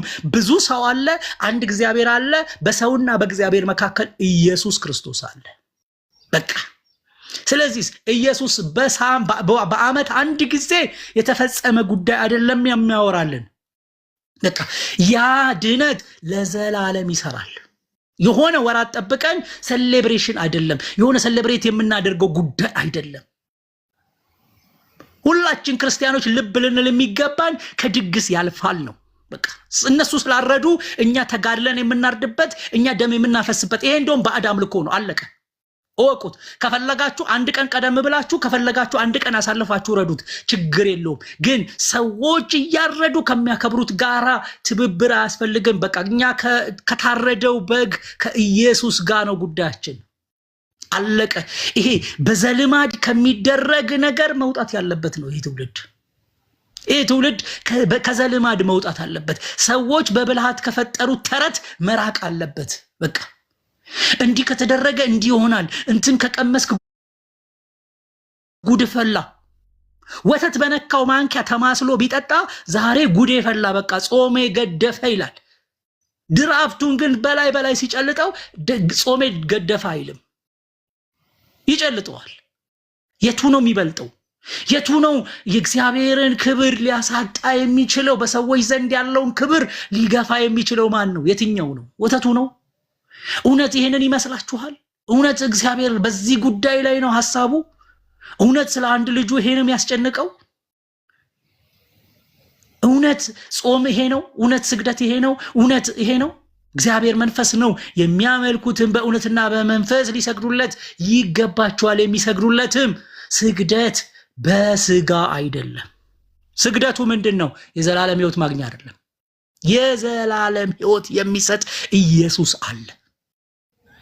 የሀገራችን ፈሪሳውያን ቀሚሳቸውን አስረዝመው ለገዛ ጉዳያቸው ማቴዎስ ወንጌል ምዕራፍ 23ን ሙሉ ለነሱ ነው የተጻፈው። አለቀ። ለሀገራችንም ፈሪሳውያን ጭምር ነው የተጻፈው። በቃ የራሳቸውን ጉዳይ ብቻ የሚያስፈጽሙበት አንቀጽ ነው። ከዛ መውጣት አለባቸው። ከዛ መውጣት ኢየሱስ ጌታ ነው ብለው በአንደበታቸው እስከሚናገሩ ድረስ ሰው አምኖ ሌሎቹን አራግፎ ወደ ኢየሱስ ዘወር እስከሚል ድረስ እግዚአብሔር ይችን ምድር አይባርካት። እውነት ነው የምነግራችሁ። በቃ አዙሪት ውስጥ ነው። የሴርን ተራራ መዞር ነው። ለምን? እግዚአብሔርን እናውቀዋለን ያለ ሰው ልጁን አይገፋም። እግዚአብሔርን እናውቀዋለን ያለ ሰው ሌላ አማላጅ አይፈልግም። እግዚአብሔርን እናውቀዋለን የሚል ሰው ሌሎች ባዕድ አምልኮችን አይጨምርም። ሌላ ስርዓትና ሕግ በሰው ትከሻ ላይ ተብትበው አይጭኑም። ስለዚህ ዋናውን ትተው ይሄ የተገፋውን ክርስቶስን ወደ ቤቱ ያስገቡት። በገዛ ቤቱ የተገፋውን የቀኖች ሁሉ አባት የሆነው የቀኖች ሁሉ ፈጣሪ የሆነው የቀኖች ሁሉ ሰሪ የሆነውን እርሱን መሾም ያስፈልጋል። ስለዚህ ስግደት በሕማማት የሚባለው ይሄ ሰሞኑን ሕማማት ስለሚሉት ነው አይልም። የትኛውም ሐዋርያ ይሄ ሕማማት ነው ከዚህ ጊዜ ጀምሮ እስከዚህ ቀን ድረስ አደራችሁን አንድ መስመር መጻፍ ያቅተዋል? እውነት ይመስላችኋል? ይሄ ነው። ዶሮ እንትና ይሁዳ ሊሸጠው ሲል ዶሮ ሰምቶ ለኢየሱስ ነገረው። እንደዚህ አይነት ተረት፣ እንዲህ አይነት ቀልድ አምልጥ፣ ኢየሱስን አምልጥ አለው። አረ ያሳፍራል። ያ ዶሮ በቃ እኔ እስከመጣ ድረስ አትታረድም አለው። የት ነው የሚኖረው ያ ዶሮ? እንደዚህ አይነት የሕማማት ተረት አለ እንዴ? እንደዚህ አይነት ተረት ያ ዶሮ ተቁጭ ብሏል። በቃ ሄዶ ተው ይሁዳ ተው ይቆጫሃል በኋላ አለው። እውነት ይሄ ሕፃን ልጅ እንኳን ብንነግረው ይቀበላል? ይሁዳ ተው ጌታህን አሳልፈህ አትሽጥ እያለ ተከተለው። እንዲህ አይነት ተረት እንዲህ ምን ለማን ነው የሚበጀው? እንዲህ አይነት በቃ ይሄ መቀላመድ ነው ብለው በቃ መቀላመድ ነው። ያ ዶሮ አለ እኔ እስከመጣ ድረስ የዶሮች አለቃ ትሆናለህ። የት ነው የዶሮ አለቃ? በቃ ይሄ እንትን እልቅና ምናምን ስለሚመቻቸው እዚህ ጋር ያመጡና ዶሮውም ላይ አለቃ የለም። እንደዚህ አይነት ተረት የለም። እባካችሁ ከተረት ውጡ። እባካችሁ ይሄንን ደሙን አትግፉት። ደሙ ፈሶለታል ካላችሁ ስለ ዶሮ አይገደውም። እሱ ዶሮ ነግሮት አይደለም ኢየሱስ እንደሚሸጠው እኮ ያወቀ እግሩን አጥቦታል ይለናል መጽሐፍ። ግን ዶሮ መጣና አንተ ስለነገርከኝ ጥሩ በቃ አይዞህ፣ አትታረድም፣ አይዞህ፣ አትሸጥም፣ አትለወጥም፣ ስለዚህ እኔ እስከመጣ ትቆያለህ አለው። መጽሐፈ ዶሮሆ ይልሃል መጥቶ። እውነት ስለ ዶሮ ይገደዋል? ኢየሱስን ያመጣው የዶሮ ጉዳይ ነው? ዶሮን ለዘላለም ለማኖር ነው የመጣው? ለምን በሰይፍ የሊቀ ካህናቱን ባሪያ ጆሮን የቆረጠውን ጴጥሮስን ለምን እስከ ምጽአት ድረስ እንዲቆይ አላረገው? ተጋድሎለታል እኮ ኢየሱስ እንትን ጴጥሮስ። ግን ያ ነው ወይ ጉዳዩ? ከዛ ይበልጣል እኮ ኢየሱስ ይበልጣል ስንል እኮ ኢየሱስ የማይተካ ዋጋ ለኛ ከፍሎልናል ነው። ጎንበስ ቀና በማለት የዘላለም ሕይወት የምናገኝ ከሆነ ጎንበስ ቀና በማለት ዓመት የሰራነው ኃጢአት የሚወራረድ ከሆነ ምን አደከመው? እሱ ምን አደከመው? ለምን ደከመ? ለምን ያን ሁሉ ዋጋ ከፈለ? ያ ሁሉ ጅራፍ ለምን አረፈበት? ያ ሁሉ ውርደት ለምን መጣ? በሸላሾቹ ፊት ለምን ዝም አለ? የሚናገረው አጥቶ ነው። ዋጋ ተከፍሎለታል። ይሄንን ህዝብ ነጠላ ጠምጥሞ ስለመጣ ብቻ በቃ የፈለግከውን ጭንህበት አጎንብሶ እንዲሄድ አታድርገው። በቃ ንገረው፣ ወንጌል ንገረው። የሚያድን ኢየሱስ ነው። ወደ እርሱ ዘወር በል። ወደ ከሌ ሳይሆን ወደ እሱ ዘወር በል። መጽሐፍ እንዲህ ይላል፣ የሉቃስ ወንጌል እንዲህ ይላል በልና ተርትረህ ንገረው። አለቀ። ሰውየው የሰማው ቃል ይሰራል። ከዛ በኋላ ወደዚህ ጌታ ይመጣል። ዛፍ በቀለባቸው ስትለው ዛፍ ስለ ዛፍና የሆኑ ሰውዬ ተኝተው ዛፍ እንደበቀለባቸው አንገታቸው ላይ እሱን ስታወራለት ኢየሱስ የተባለውን ያንን አዳኝ ይረሳዋል። በቃ ከአይምሮ ይጠፋል። ምን ያደርግለታል? ዛፍ በቀለበት አንገቱ ላይ ስትለው በቃ ያንን እያሰላሰለ ወደ ቤቱ ይመጣል። የአባ ኪሮስን ጉዳይ እንዴት አድርጎ በቃ እንትን ድግስ እንደሚደግስ እንኩሮ እንዴት እንደሚያነኩር ጠላ እንዴት እንደሚጠምቅለት ስለሱ ብቻ እያወራ ይመጣል። ስለ ጊዮርጊስ ስትነግረው ስለ ጊዮርጊስ እያሰበ ይመጣል። በቃ እንዴት እንደታደገኝ እያለ በቃ እሱ ያዳነኝ እሱ ነው፣ ያስመለጠኝ እሱ ነው እያለ ይመጣል። ጊዮርጊስም እኮ እውነት እሱ እዚህ ምድር ላይ ኖሮ ከሆነ እኮ የእሱ አምላክ ያንተም አምላክ ነው፣ እኩል ናችሁ። አለቀ፣ በቃ አለቀ። ስለዚህ ወደ እግዚአብሔር ቃል ዘወር በሉ። ወንጌሉ ይገለጥ። ከተረት ውጡ ነው የምንለው። ዓመት እየጠበቀ የሚተረት ተረት በቃ የሆነ በዚህ ቀን የማይመለከተንን ጾም እኮ ነው። በቃ ምን ይመለከታል ነው። በቃ ኢየሱስ ጾሞታል። አዎ ኦኬ ቴንኪዩ አለቀ። ምን ይፈልጋል ከኔ? ምስጋና። ቀጥሎስ በሌላ ጉዳይ እንድጾም ይፈልጋል። አለቀ። እሱ የጾመውን ደግሜ እንድጾመው ጋፕ ተፈጥሮ ቁጭ ብዬ የምጠብቀው የለም። በዚህ ቀን ይገባል፣ በዚህ ቀን ይፈታል። የዚህ ሁሉ ሰው ሐሳብ እንዴት አንድ አይነት ሆኖ 40 ቀን ሊጾም ይችላል? ግማሹ እኮ 20 ቀን ጾሞ ሊጨርስ ይችላል። ከእግዚአብሔር ጋር ያለውን ግንኙነት የወሬውን እዛ ጋር ያለውን ንግግሩን ሊጨርስ ይችላል። ግማሹ 30 ቀን ሊፈጅበት፣ ግማሹ 50 ቀን። ግን በዚህ ቀን ጀምረህ በዚህ ቀን ታበቃለህ። ምን የረሃብ አድማ። ከዛ ይበልጣል ኢየሱስ። መጀመሪያ የሚቀድመው እሱን እጅ ዘርግቶ መቀበል። አንተ ስለኔ ሞተሃል፣ ዋጋ ተከፍሎልኛል። እኔ በወጣ በወርድ እንኳን አልችለውም። በዛፍ ስር ሾልኬ የዘላለም ሕይወት አላገኝም። በድንጋይ መካከል ሾልኬ አላገኝም። በቃ የዘላለም ሕይወት የማገኘው ባንተ ነው። ውሃ ውስጥ ወርውሬ ወጥቼ ከውሃ ውስጥ ስለወጣሁኝ አላገኘውም። በቃ ይሄንን ሰው መገንዘብ አለበት። ወደ አዳኙ መዞር አለበት። ስግደቱ የሚያስፈልገው ለእግዚአብሔር በእውነትና በመንፈስ እንሰግድለታለን። አለቀ። የዘላለም ሕይወት ግን ስለሰጠን እንሰግድለታለን። ሊሰጠን አይደለም እንሰግድለት፣ ስለተሰጠን ልናመልከው ይገባናል። አዎ ልንጾም ይገባናል። አዎ ልንሰግድ ይገባናል። አዎ ግን በዓመት አንዴ ኃጢአት ለማወራረድ የምንጾመው ጾም የምንሰግደው ስግደት የለም። ጥቂት ቂጣና ጥቂት ወይን ጠጥተን የሚጠፋ ኃጢአት የለም። ነበረ፣ ቁርባኑ ነበረ፣ ዛሬም እኮ ይኖራል። አለቀ። ግንስ ያ ያድናል ወይ? ያድናሉ ወይ? ከየት አምጥታችሁት ነው? ከየት አምጥታችሁት ነው? የሆነች ቂጣ በልቶ ሰው ያችን ይዘላለም እንዴ? የትም ሲዘል ኖሮ ሲያረጅና ወደ በቃ ሊሞት ሲቃረብ አምጥተው አፍ ውስጥ ይከታሉ። ከዛ እንደ እሱ እኮ መንገዱን ይዟል፣ እውነተኛውን መንገድ ይዟል። እንደዚህ ይላል እንደ መጽሐፍ ነው የሚያወራው ነው። ዮሐንስ ወንጌል ምዕራፍ 6 ስለሱ ነው የሚያወራው። አንተ የህይወት ቃል አለህ፣ ወዴት እንሄዳለን ያለው? የህይወት ቃል አለህ። አንተ ቂጣ ትሰጠናለህ፣ አንተ አሳ ትሰጠናለህ አይደለም ያለው። የህይወት ቃል አለህ። ስለዚህ ከክርስቶስ ዘወር የማንለው የህይወት ቃል ስላለው ነው። የህይወት እንጀራ ስለሆነ ነው።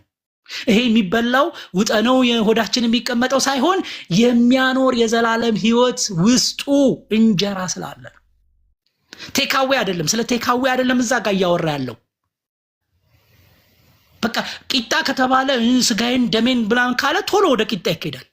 ውሃ ካለ የህይወት ውሃ ነው ሲል ወደ በቃ ጥምቀት ነው። ስለሱ አያወራም። ያላወራበት ቦታ መጥቶ ማውራት ተገቢ አይደለም። ስለዚህ ህማማት የሚባለው ሳምንት ሰዎች የፈጠሩት በብልሃት ያስቀመጡት እንደዚህ ሁኑ ብለው ሰዎች ላይ የጫኑት እንጂ ህማማት ሰዎችን ከዘላለም ሞት አያድንም።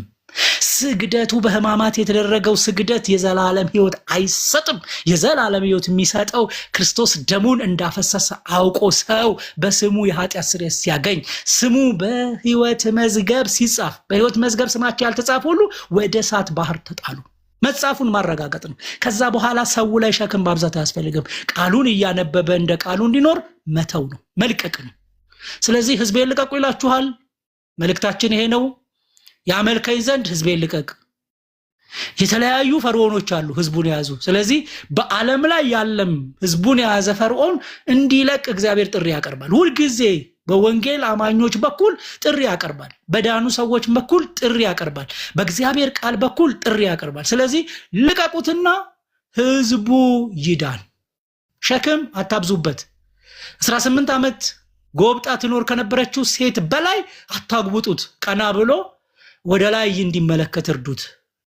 ስለዚህ እናንተም ይሄ ጌታ ወደ እናንተ በራችሁን እያንኳኳ ነው፣ አትዝጉበት። ስለዚህ አዳኙን ስበኩት። ስለ ማርያም እመሰክር ዘንድ አልተጠራሁም፣ ምስክሮቼ ትሆናላችሁ ያለው ኢየሱስ ነው። ስለዚህ ዛሬም ስለሱ እንመሰክራለን። ተባረኩልኝ አባቶች በዚህ ያሉ። ምናልባት እንግዲህ ጊዜ የወሰድኩ ይመስለኛል። ሌሎቻችሁን ጊዜ ተሻምቼ ከሆነ ምሕረት አድርጉ። ጌታ ኢየሱስ ዘመናችሁን ይባርክ።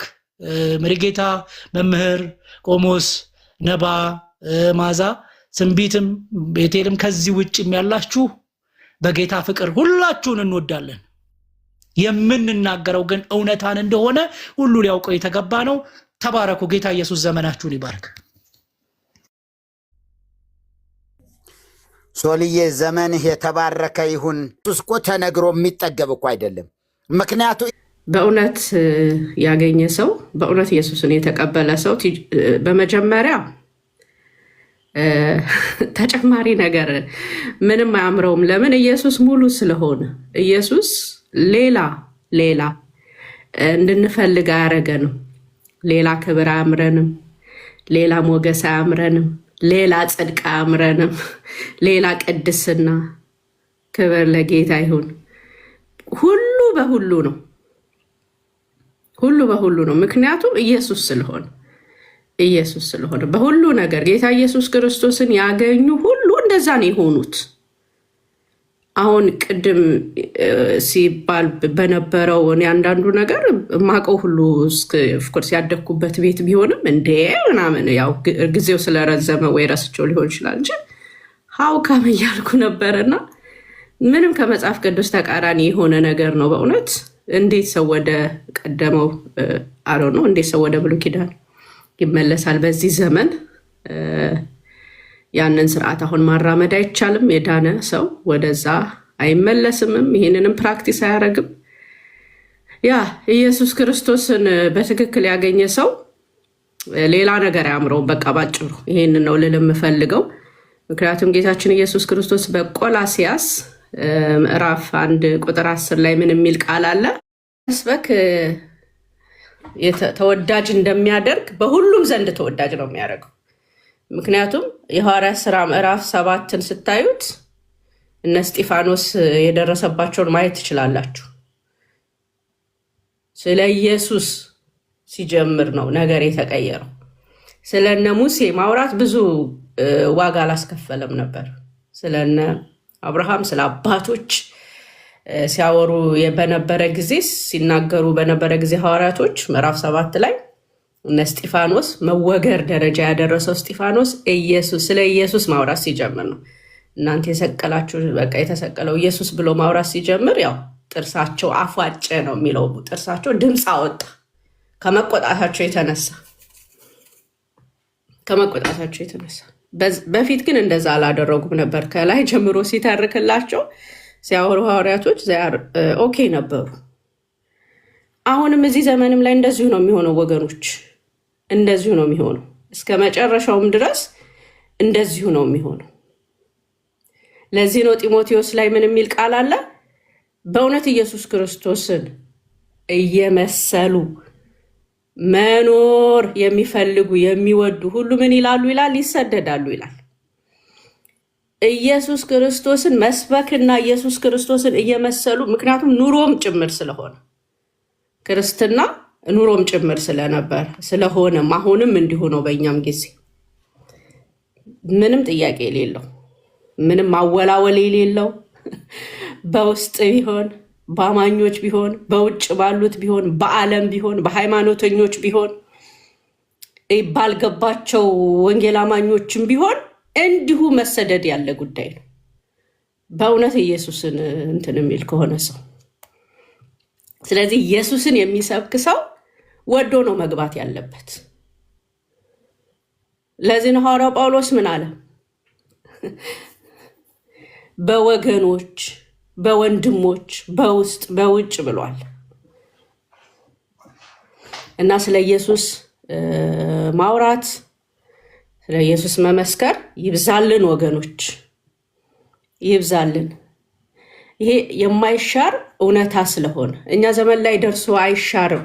ሐዋርያቶች እንደዛ ተሰደው ከሆነ እነ ሐዋርያቶች ታስረውበት ከሆነ እነ እስጢፋኖስ በድንጋይ ተወግረው ከሆነ እኛ እነማንን? እኛ ማንን? ሁአማይ ኢየሱስ ጌታ ነው እንዴ! እኔ ማነኝ? ቀይ ምንጣፍ ሊነጠፍልኝ እስጢፋኖስ ከተወገረበት ኢየሱስ፣ ሐዋርያው ጳውሎስ ከታሰረበት ከተገረፈበት ምሁር የሆነው ያ አይሁዳዊ ከብንያም ወገን ፈሪሳዊ የሆነው ሊቅ የሆነው በዘመኑ እስር ቤት ከገባበት ከታሰረበት ከተወገረበት ብዙ ነገር ከተደረገ እኛ ማነን ወገኖችና ይሄንን በቁርጠኝነት ማወቅ ያለብን እውነታ ነው ማለት ነውና ብዙ ግር ሊለን አይገባም። ኢየሱስ ጌታ ነው። ያ ቆሞስ ፖስት ያደረገው ቃል እሺ፣ ላነበው ወደ ነበረው ቃል ልሄድ።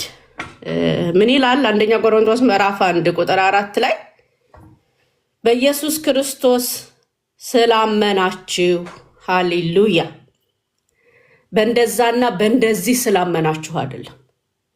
ሲወርድ ሲዋረድ የመጣውን ስላመናችሁ አይደለም። ክብር ለጌታ ይሁን። ስርዓት ስላመናችሁ ይህንንና ያንን ስላመናችሁ አይልም።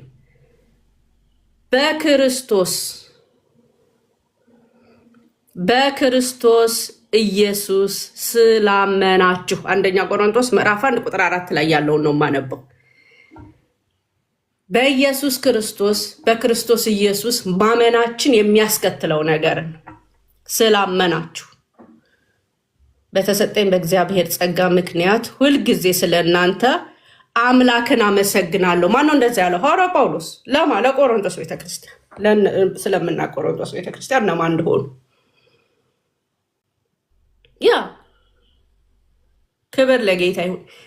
እግዚአብሔርን አመሰግናለሁ። ምን? በክርስቶስ ኢየሱስ ስላመናችሁ። ደስ ይላል በኢየሱስ ክርስቶስ የሚያምን ሰው።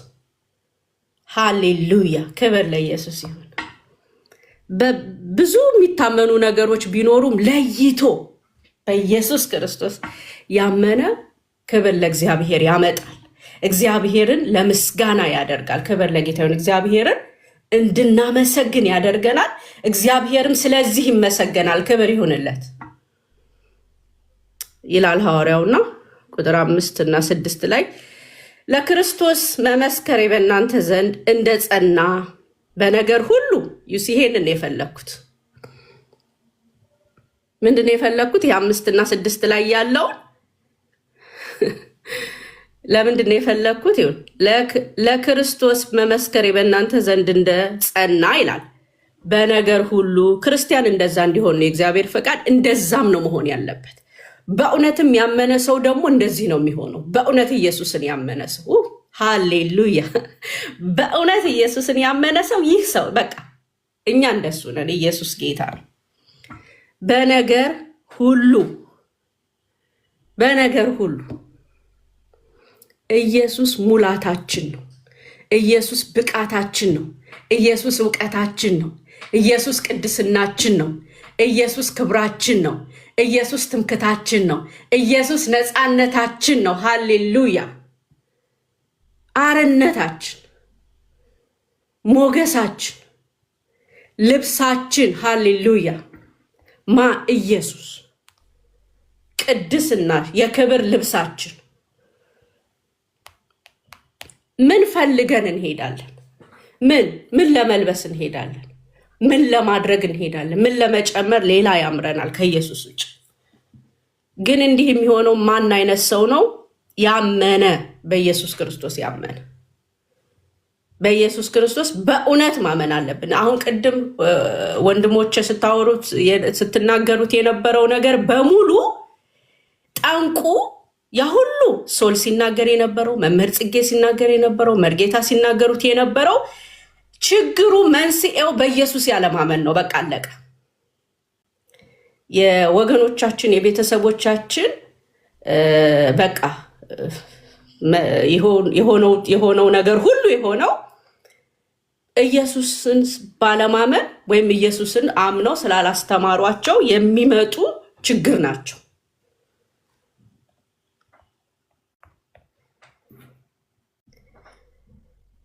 ከላይ ያሉት ቁጥር 4 ላይ ኢየሱስን ስላመኑ ከዛ ቀጥሎ ለክርስቶስ በመስቀል እንዳልሆነ ሆኖ በነገር ሁሉ አለና በቃልም ሁሉ ጌታ ሆይ እኔ መቼስ እንደ አዲስ ኪዳን የምወደው ነገር የለኝም። ኢየሱስ ጌታ ነው። አም ቬሪ ሃፒ በዚህ ዘመን በመኖሪ በእውነት ነው የምላቸው። አምሶ በቃ ክብር ለኢየሱስ ይሁን። ይሄ ቲክታክ ላይ ሶሻል ሚዲያ ላይ ማወራው አደባባይ ማወራው አይደለም። በቤቴም ለጌታ ለእግዚአብሔር የማመሰግነው ጉዳይ ነው። እግዚአብሔርን ክብር ለአንተ ይሁን ጌታ ሆይ። ጭራሽ ከዚህ ኤክሳይትመንት ከዚህ ሀሴት ወጥቼ ሌላ ነገር ፍለጋ የማይታሰብ ነገር ኢየሱስ ጌታ ነው እንዴ! የማይታሰብ መች ገና ተነካና ኢየሱስ የሆነው ነገር። ምክንያቱም እኛ አማኞች ነን። ማንን? ኢየሱስን አማኞች። ምንም ጉዳያችን አይደለም። ታላቅ የሚባል የለም። ክብር ለጌታ ይሁን። ኦፍኮርስ ሰዎችን እንወዳለን፣ ሰዎችን እናከብራለን። መውደድ ግዴታችን ነው። ምክንያቱም ክርስቲያኖች ነን፣ ከእግዚአብሔር ተወልደናል። ብርቃችን ግን ምንም ነገር የለም።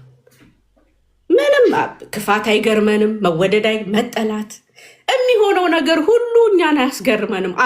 ባህሪዋንም የዓለም ባህሪ ይገባናል። የብዙ ነገር ምክንያቱም መንፈሳዊያን ነን፣ ከእግዚአብሔር ተወልደናል። ኢየሱስ ጌታ ነው። ክብር ለኢየሱስ ይሁን። ሁሉ ነገር መንፈሳዊ ሰው ሁሉን ይመረምራል ነው የሚለው አይደል የመጽሐፍ ቅዱስ። በማንም ግን አይመረመርም። ጠቢብ ኢየሱስን ያመነ ሰው ነው። ብርቱ ኢየሱስን ያመነ ሰው ነው። ኃያል ኢየሱስን ያመነ ሰው ነው።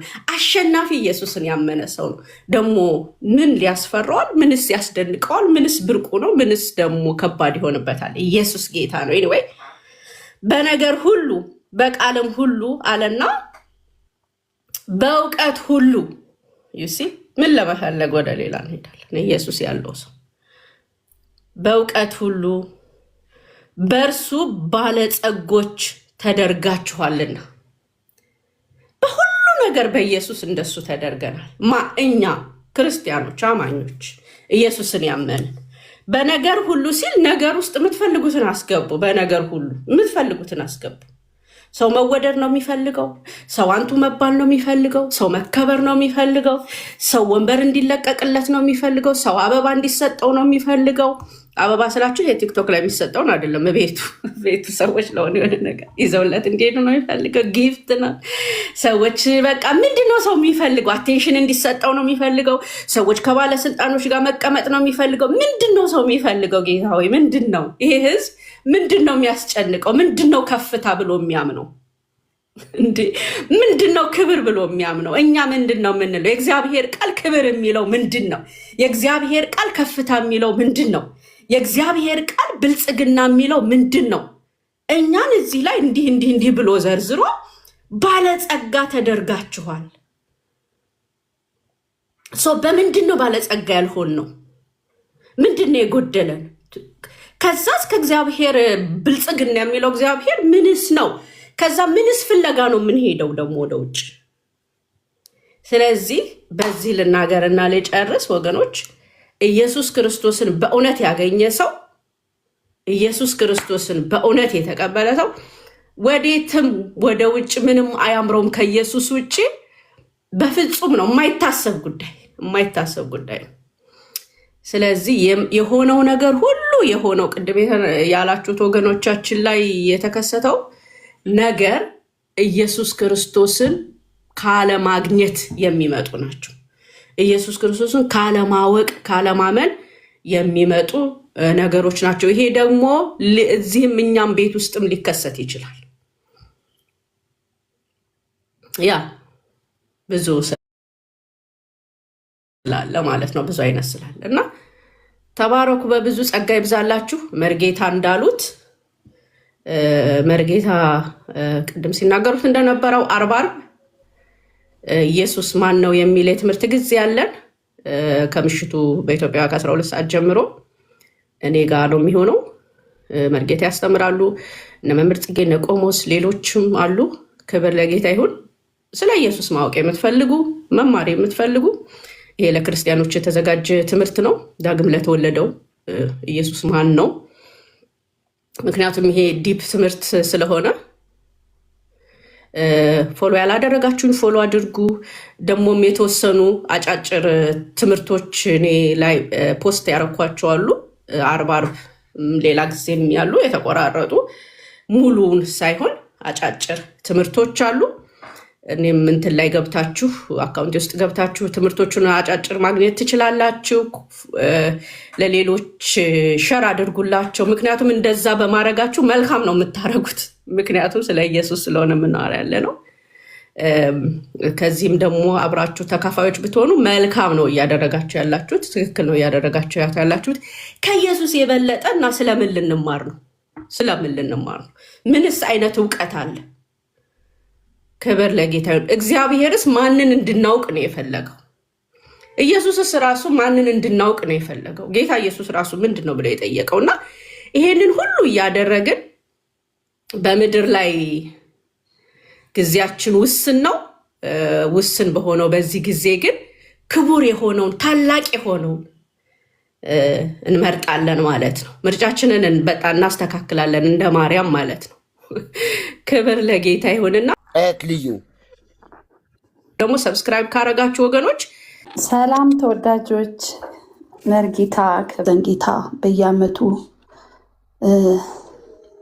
በየጊዜው የሚሰቀል ጌታ የለንም እና ለአንዴና ለመጨረሻ በመስቀል ስራ ፈጽሞ ያሳረፈንን ጌታ እጅግ አድርገን እንባርከዋለን። የረዳንን ያዳነንን ነፃ ያወጣንን ይህንን ደግና ቆንጆ ጌታ እናመሰግነዋለን። ስሙ ለዘላለም ይባረክ። በእውነት እየተገረምኩም ነበርና እናንተ እየተናገራችሁ እኔ ለሌሎቹም በውስጥ እግዚአብሔር በቃ በእውነት በዚህ ዓመት ብዙ ምርኮ ስጠን እያልኩኝ ነበረ። ከዚህ ከፈዘዘ ከደነዘዘ ህይወት ውስጥ እግዚአብሔር ህዝቡን እንዲያስመልጥ በየዓመት እያሉ ነበር መርጌታና እግዚአብሔር ይመስገን። በእውነት የረዳንን ጌታ እጅግ አድርገን እንባርከዋለን። ወጥቻለሁ እንዲ ያለው አይደል? ትሰማለሁ ተወዳጆች አለሽ፣ በደንብ ይሰማል። እሺ ተባረክ።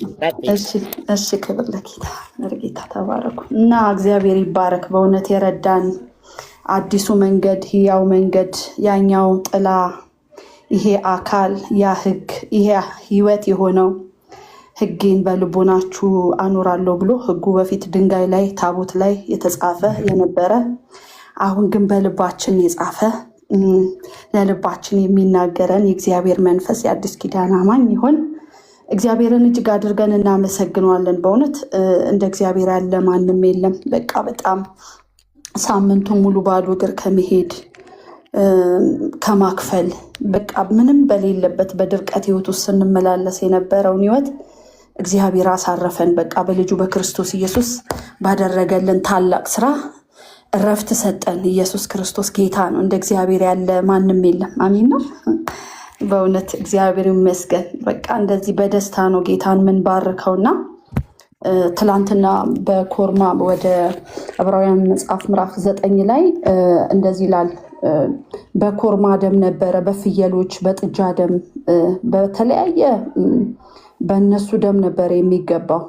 ያኛውን ስርየት ግን የጊደር አመድ ስጋን ለማንጻት የሚቀደሱ ከሆነ ነውር የሌለውን ሆኖ በዘላለም መንፈስ ራሱን ለእግዚአብሔር ያቀረበ የክርስቶስ ደም እንዴት ይልቅ ሕያው እግዚአብሔርን ታመልኩ ከሞተ ስራ ህሊናችሁ ያነጻ ይሆን ይላል።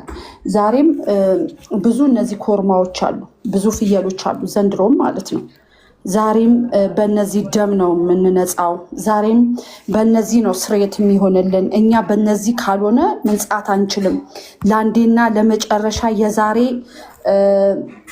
2000 ዓመት ምናምን በፊት የነበረው አንዴ ደም በክርስቶስ ኢየሱስ ጸድቀናል፣ ወይም ደግሞ ስሬት ሆኖልናል። ቅድስተ ቅዱሳን የገባ ነው በዚህኛው ደም ነው ብለን ለአንዴና ለመጨረሻ የተነገረውን ኖ ይሄ አይበቃንም፣ በእንትና መንገድ ነው ምንገባው፣ በወይፈኑ ነው ምንገባው፣ በኮርማው ነው ምንገባው፣ ይሄኛው በቂ አይደለም የሚባልበት የደነዘዘ። ለዚህ ነው የገላትያን ሰዎች ላይ እንዲላል፣ እናንተ የገላትያ ሰዎች ሆይ ክርስቶስ ኢየሱስ እንደተሰቀለ አዚም ያደረገባችሁ ማን ነው ሲል፣ ለካ በጣም የሚገርመው ዛሬም አዚም አለ። አይገርምም? ለገላትያ ሰዎች ጳውሎስ ይህን ቢናገርም ዛሬም ክርስቶስ ተንሥአ እሙታን ወአብይ ወስልጣን ከሆነ ፍስሐ፣ በታላቅ ስልጣን ክርስቶስ ሞትን ድል አድርጎ ተነስታለች ብሎ በማግስቱ እንትናም ተነስታለች እንትናም ታድናለች ብሎ የኢየሱስን ደም የሚያክፋፋ እውነት ነው እኮ። ዛሬም በጥላቻና በመርዝነት በመነሳት ክርስቶስን የሚከተሉትን በበቀል መነሳት ማለት ቀላል አይደለም። ግን ትናገራለች እኮ ተንሥአ እሙታን ትላለች፣ በማግስቱ ደግሞ አንደበቷን ትቀይራለች። እኛን ግን በዚህኛው መንፈስ ስቲል እስካሁን ድረስ ያነጻን፣ የረዳን፣ ያዳነን በቃ በልባችን ውስጥ የከተተ ሰው በክርስቶስ ኢየሱስ ድኖ ይህን ካልተቀበለ ሰው በድንጋይ ላይ እንደተጻፈ ነው። አሁንም ሰው በድንጋይ ላይ እንደተጻፈ ነው። ስለዚህ እኛ በዚህኛው ህይወት ውስጥ ገብተናል። ላይፋችን ተቀይሯል። በአዲስ ኪዳን እውቀት ተሰጥቶናል፣ ሰላም ተሰጥቶናል፣ አርፈናል፣ ደህንነት ተሰምቶናል፣ ደስታ ተሰጥቶናል። በቃ አርፈናል። እረፍታችን ደግሞ አንዴ በሱ ይሄ ሆኖልናል ብለናልና በክርስቶስ ኢየሱስ የተሰጠንን ህይወት እንዲህ ነው ብለን ልናቀለው የማንችልበት ህይወት ውስጥ ገብተናል። በቃ ይሄን ስንናገር የሆነ የሃይማኖት ተቃራኒ ምናምን የመሆን የሆነ ደጋፊ የመሆን አይደለም። እውነት የሆነውን ክርስቶስ እንናገራለን። መካከለኛ አሮጌ የሆነው በሙሴ መንገድ የነበረ ነበር፣ አሁን ግን ኢየሱስ ነው ይላል። ያኛው የሚያልፍ ነው፣ ያኛው ጥላ ነው፣ ይሄኛው ግን የተሻለ ነው፣ ህይወት ነው፣ ሰላም ነው የሰጠን። ይሄኛው ከነ አሮን ከሁሉ የሚበልጠው ክህነትን የሚወስደው እሱ ኢየሱስ እንደሆነ ከሁሉ የሚበልጥ የአቤል ደም የፍረዱልኝ የጮኸ ድም ነው። አሁን ግን በቃሉ ወደ መርጨት ገብታችኋል ይላልና በቃ ምን አይነት ዲፍረንስ እንዳለው፣ ምን አይነት ህይወት ውስጥ እንደገባን፣ ምን አይነት ደስታ ውስጥ እንደገባን በቃ ዛሬም ደጋግመን ክርስቶስ ኢየሱስ ያድናል ብለን ስንናገር ድፍረታችን ነው። ለምን? በአብ ፊት ድፍረት የሆነን ኢየሱስ ስለሆነ ወደ ውስጠኛው ለመግባት አንችልም ነበር። እስቲ ዛሬም ራሱ እኮ ለ7 ቀን መግባት አልችልም። ለምን? በቃ መርገም ጨርቄን ማሳየት የሚቻልበት ነገር ውስጥ ናቸው አሁንም ያሉትና ስርዓቱ ባልተቀየረበት ስርዓቱን ቀይሮ ህይወትን የሰጠን ጌታ እጅግ አድርገን እንባርካለንና በቃ ይሄ ጩኸት ንግግር አይደለም ለምትሰሙ ሰዎች ይሄ ንግግር የሆነ ጥላቻ አይደለም ይሄ ንግግር ህይወት ስለገባንበት ነው በዚህ መንግስት ውስጥ ኪሳራ በሌለበት ህይወት ውስጥ ስለገባን ነው አንድ እንደው ሪፖስት እያረኩ የነበረ በጭንቅላቱ ባናቱ ተተክሎ እየሰገደ ነው መሰለኝ እግሩን ወደ ላይ አድርጎ ጭንቅላቱን ወደ ላይ አድርጎ ስግደት ነው ብሎ አሁን ወደ እናንተ ከመግባቴ በፊት በጣም አዝኜ እያየሁት ነበርና ህዝቡ ዛሬም ህዝቤ እውቀት ከማጣት የተነሳ ጠፍቷል የሚለው ቃል ዛሬም ያው ነው ለምን ሰው ከላይ ነጭ ይለብሳል ውስጡ ጥቁር በሆነበትና ለዚህ ነው ወደዚህኛው መንግስት ግቡ ኪሳራ የለበትም ህይወትን ያለበት ኑ ወደ ኢየሱስ ክርስቶስ ግቡ ይሄ ኪሳራ የለበትም ይላል ጥሪ የምናቀርበውና እኛ ደስ ሊለን ይገባል እኛ በጣም አርፈናል በቃ ለሌሎቹ መድኃኒት ሆነናል ለሌሎቹ ቅመም ሆነናል ለሌሎቹ ጨው ሆነናል ለሌሎች አጣፋጮች ሆነናል ኢየሱስ ያድናል ለዘላለም ክብር ለእግዚአብሔር ይሁን እንደ እግዚአብሔር ያለ ማንም የለም በቃ እኔ በጣም ይገርመኛል ይሄ ህይወት ውስጥ መግባታችን ያስደንቀኛል ራሱ በቃ ያስገርመኛል ምንም ያላዋጣንበት ምንም ያልከፈልንበት በቃ እንዲሁ በነፃ ሄዳንበት እኛ በክርስቶስ ኢየሱስ ተሰውረናል ቆላስይስ ላይ ሲናገር እናንተ በክርስቶስ ኢየሱስ ምን ብላችሁ ተሰውራችኋል ይላል በጣም ይገርመኛል ክፍሉ በራሱና ምን አይነት ነው ሲል ሮሜ መልእክት ላይ ሲናገር እንደ ክርስቶስ ኢየሱስ ሞቱን በሚመስል ሞታችኋል ይላል ደግሞም ተነስታችኋል ይላል ሞቱን በሚመስል በቃ ምን አይነት እድለኝነት እንደሆነ ባልከፈልነው ስራ ውስጥ የገባንበት ህይወት እንደዚህ ነው የምንገልጠው በቃ ኢየሱስን ስናወራ ሰዎች ሊስቁብን ሊሰድቡን ሊያሽሟጥጡብን ይችላሉ እሱስ የትኛውን ክብር አግኝቶ በምድር ላይ ስለዚህ ይሄን ኢየሱስ ለማግኘት ኑ ወደ ጌታ ወደ ኢየሱስ ኑ ወደዚህኛው ክብር ኑ ወደዚህኛው እረፍት ወዳለበት በየዓመቱ ከመስቀል ህይወት ውስጥ እንውጡ ሁሌ እንደዛ ነበር የሚመስለኝ እኔ እዛ በጣም ነበር ማለት ሰው ይሄንን አይቶ ይመስለኛል ወደ ራሱ ይጠራል ልክ እንትን ላይ ስደርስ በጣም ይገርመኛል ቅድም ጌታ ሲናገር በጣም ነው ይገርመኝ ሁሌ በዓመት የሚሰቀል እየመሰለኝ አለቅስ ነበር አርብ በቃ የስቅለት ቀንና ዛሬም እንደኛ እንደዚህ የሚመስላቸው ብዙ ህዝቦች አሉ እናንተ ዛሬም እኮ ነው የሚገርመው እኔ ወደ ጌታ ሳልመጣ አርብ በጣም ደረቴን እየደቃው ነበር ደረቴ በጣም ይጠቁር ነበር በጣም ነበር ማለቅሰው በቃ ለምንድን ነው ማለቅሰው አርብ የሚሰቀል ይመስለኛል በዓመት አንድ ጊዜ እና እግዚአብሔር እድለኞች አደረገን ባለአእምሮዎች አደረገን እውቀትን ገለጠልን ይሄንን ጥበብ ሰጠን ምሳሌ 9 ላይ ሲናገር እናንተ አላዋቂዎች ኑ ከዚህ ከወይን ከታረደው ፍሪዳ ብሉ ጠጡ አላዋቂነታችሁን ትታችሁ በዚህ ውስጥ ግቡ ለካ እውቀት ይገድላል አላዋቂነት ባዶ ያደርጋል እውቀት የክርስቶስን እውቀት የተካፈለ ሰው ነው የሃይማኖት እውቀት ያለው ሳይሆን የሌላ እውቀት ያለው ሳይሆን የክርስቶስ ኢየሱስ እውቀት ጥበብ ኢየሱስ ስለሆነ ማለት ነው ስለዚህ ይሄኛውን ፍሪዳኑ ብሉ ኑ ከዚህ ከታረደው ጠጡ አላዋቂነታችሁን ትታችሁ ኑ እያልን ዛሬም እንሰብካለንና ኢየሱስ ክርስቶስ ትላንትናም ዛሬም ለእስከ ዘላለም እርሱ ብቻውን ጌታ ነው እንደ እግዚአብሔር እንደ አምላካችን ያለ ማንም የለም ኢየሱስን ከመስበክ የሚያወጣን ምንም ነገር የለም እኛ በጣም በርቶልናል ድነናል አርፈናል ሰላም አግኝተናል በዚህ ጌታ ውስጥ ድህነትን ተቀበለናል ሰላምን አግኝተናል ስለዚህ ዝም ብላችሁ ከታች ለመስማት እንኳን የገባችሁ ብትኖሩ በጌታ ፍቅር ለምናችኋለሁ አምልጡ ኢየሱስ ይወዳችኋል ለናንተ ላንዴና ለመጨረሻ በመስቀል ኤሎሂ ኤሎሂ ላማ ተሰብቀሃተኒ ብሎ በጣር በጩኸት በጭንቅ ድምፅ የጠራው ይህንን ተፈጸመ ብሎ የጠራልን የሰጠንን ስጦታ እንድንቀበል ሁላችሁንም በዚህ ፍቅር አበረታታችኋለሁና እኔ በጣም ደስ ብሎኛል ይሄ ውይይት ለመካፈልም እግዚአብሔር እድል ስለሰጠኝ ከወገኖች ጋር ስለደመረኝ በጣም ደስ ብሎኝ ነው የምናገረው ምጨምረው ነገር የለም ብዙዎቻችሁ ብዙ ስላላችሁ ለኛ ኢየሱስ ሁሉ ቀን አዲሳችን ነው በየደቂቃው አዲሳችን ነው ሁሉ ጊዜ እናወራዋለን ካፋችን እንደማር ነው የሚዘንበው በቃ ስለዚህ እናንተም በዚህ ህይወት ውስጥ እንድትቀላቀሉ ጥሪ አቀርባለሁ እኔም በግሌ ማለት ነው ስለዚህ በዚህኛው ደም ላንዴ ለመጨረሻ ነጽታችኋል ጸድቃችኋል በራሳችሁ የምታዋጡት ነገር የለም ቋርፍ በመብላት የሆነ ዳቤ በመብላት በጣም ረጅም መንገድ በመሄድ ብዙ ገዳማት በመሮጥ የሚጸደቅ ጽድቅ የለም። አሁን ዛሬ በመንገድ ላይ ብዙ እርግጠኛ ነኝ ብዙ ኢትዮጵያ ላይ ብዙ በባዶ እግራቸው የሚሄዱ ጥቁር አዘን ልብስ የለበሱ ብዙ አሉና እግዚአብሔር እንዲረዳቸው እንጸልያለን። በዚህ ቻናል ላይ እግዚአብሔር ይባርካችሁ። ክብር ለጌታ። እድሉን ለእናንተ ልስጥ እንዳልይዘባችሁ ብዬ ነው። ተባረኩ። እድል ስለሰጣችሁ ኢንሻአላህ ነው።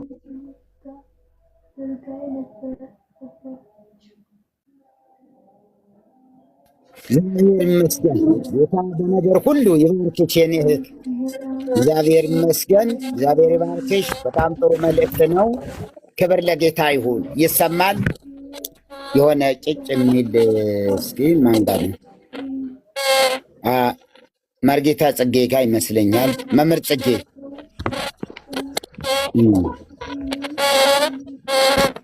እሳቸው ጋር ነው። አሁን ቆመ። አዎ እሳቸው ጋር ነው። እኔ ጋር ነበር። እኔ ጋር አይደለም፣ እርስዎ ጋር ነበር። እርስዎ ጋር ነበረ። እንትን እየጮኸ ነበረና ችግር የለም አይዞት፣ ይቅር ብለንዎታል። ይቅርታ ሰዎችንን ስግደት የለውም ምንም ነገር የለም። አይዞት። ክብር ለኢየሱስ ይሁን። ክብር ለወደደን ለታደገን፣ ከማያድኑ ከማይታደጉ መናፍስ ነፃ ያወጣን፣ ወደ ራሱ የሰበሰበን፣ ብርሃንን ያበራልን፣ በድቅድቅ ጨለማ ሕይወት ውስጥ እያለን ሳንጠብቀው ይሆናል ሳንል ይመጣል ሳንል ይሄ ሕይወት ነገ ከነገ ወዲያ አገኘዋለሁ ሳንል እንዲሁ የበራልን ጌታ ስሙ ብሩክ ይሁን። እግዚአብሔር ይመስገን። በጣም የሚገርም ነገር ነው እኮ ኢየሱስ ጌታ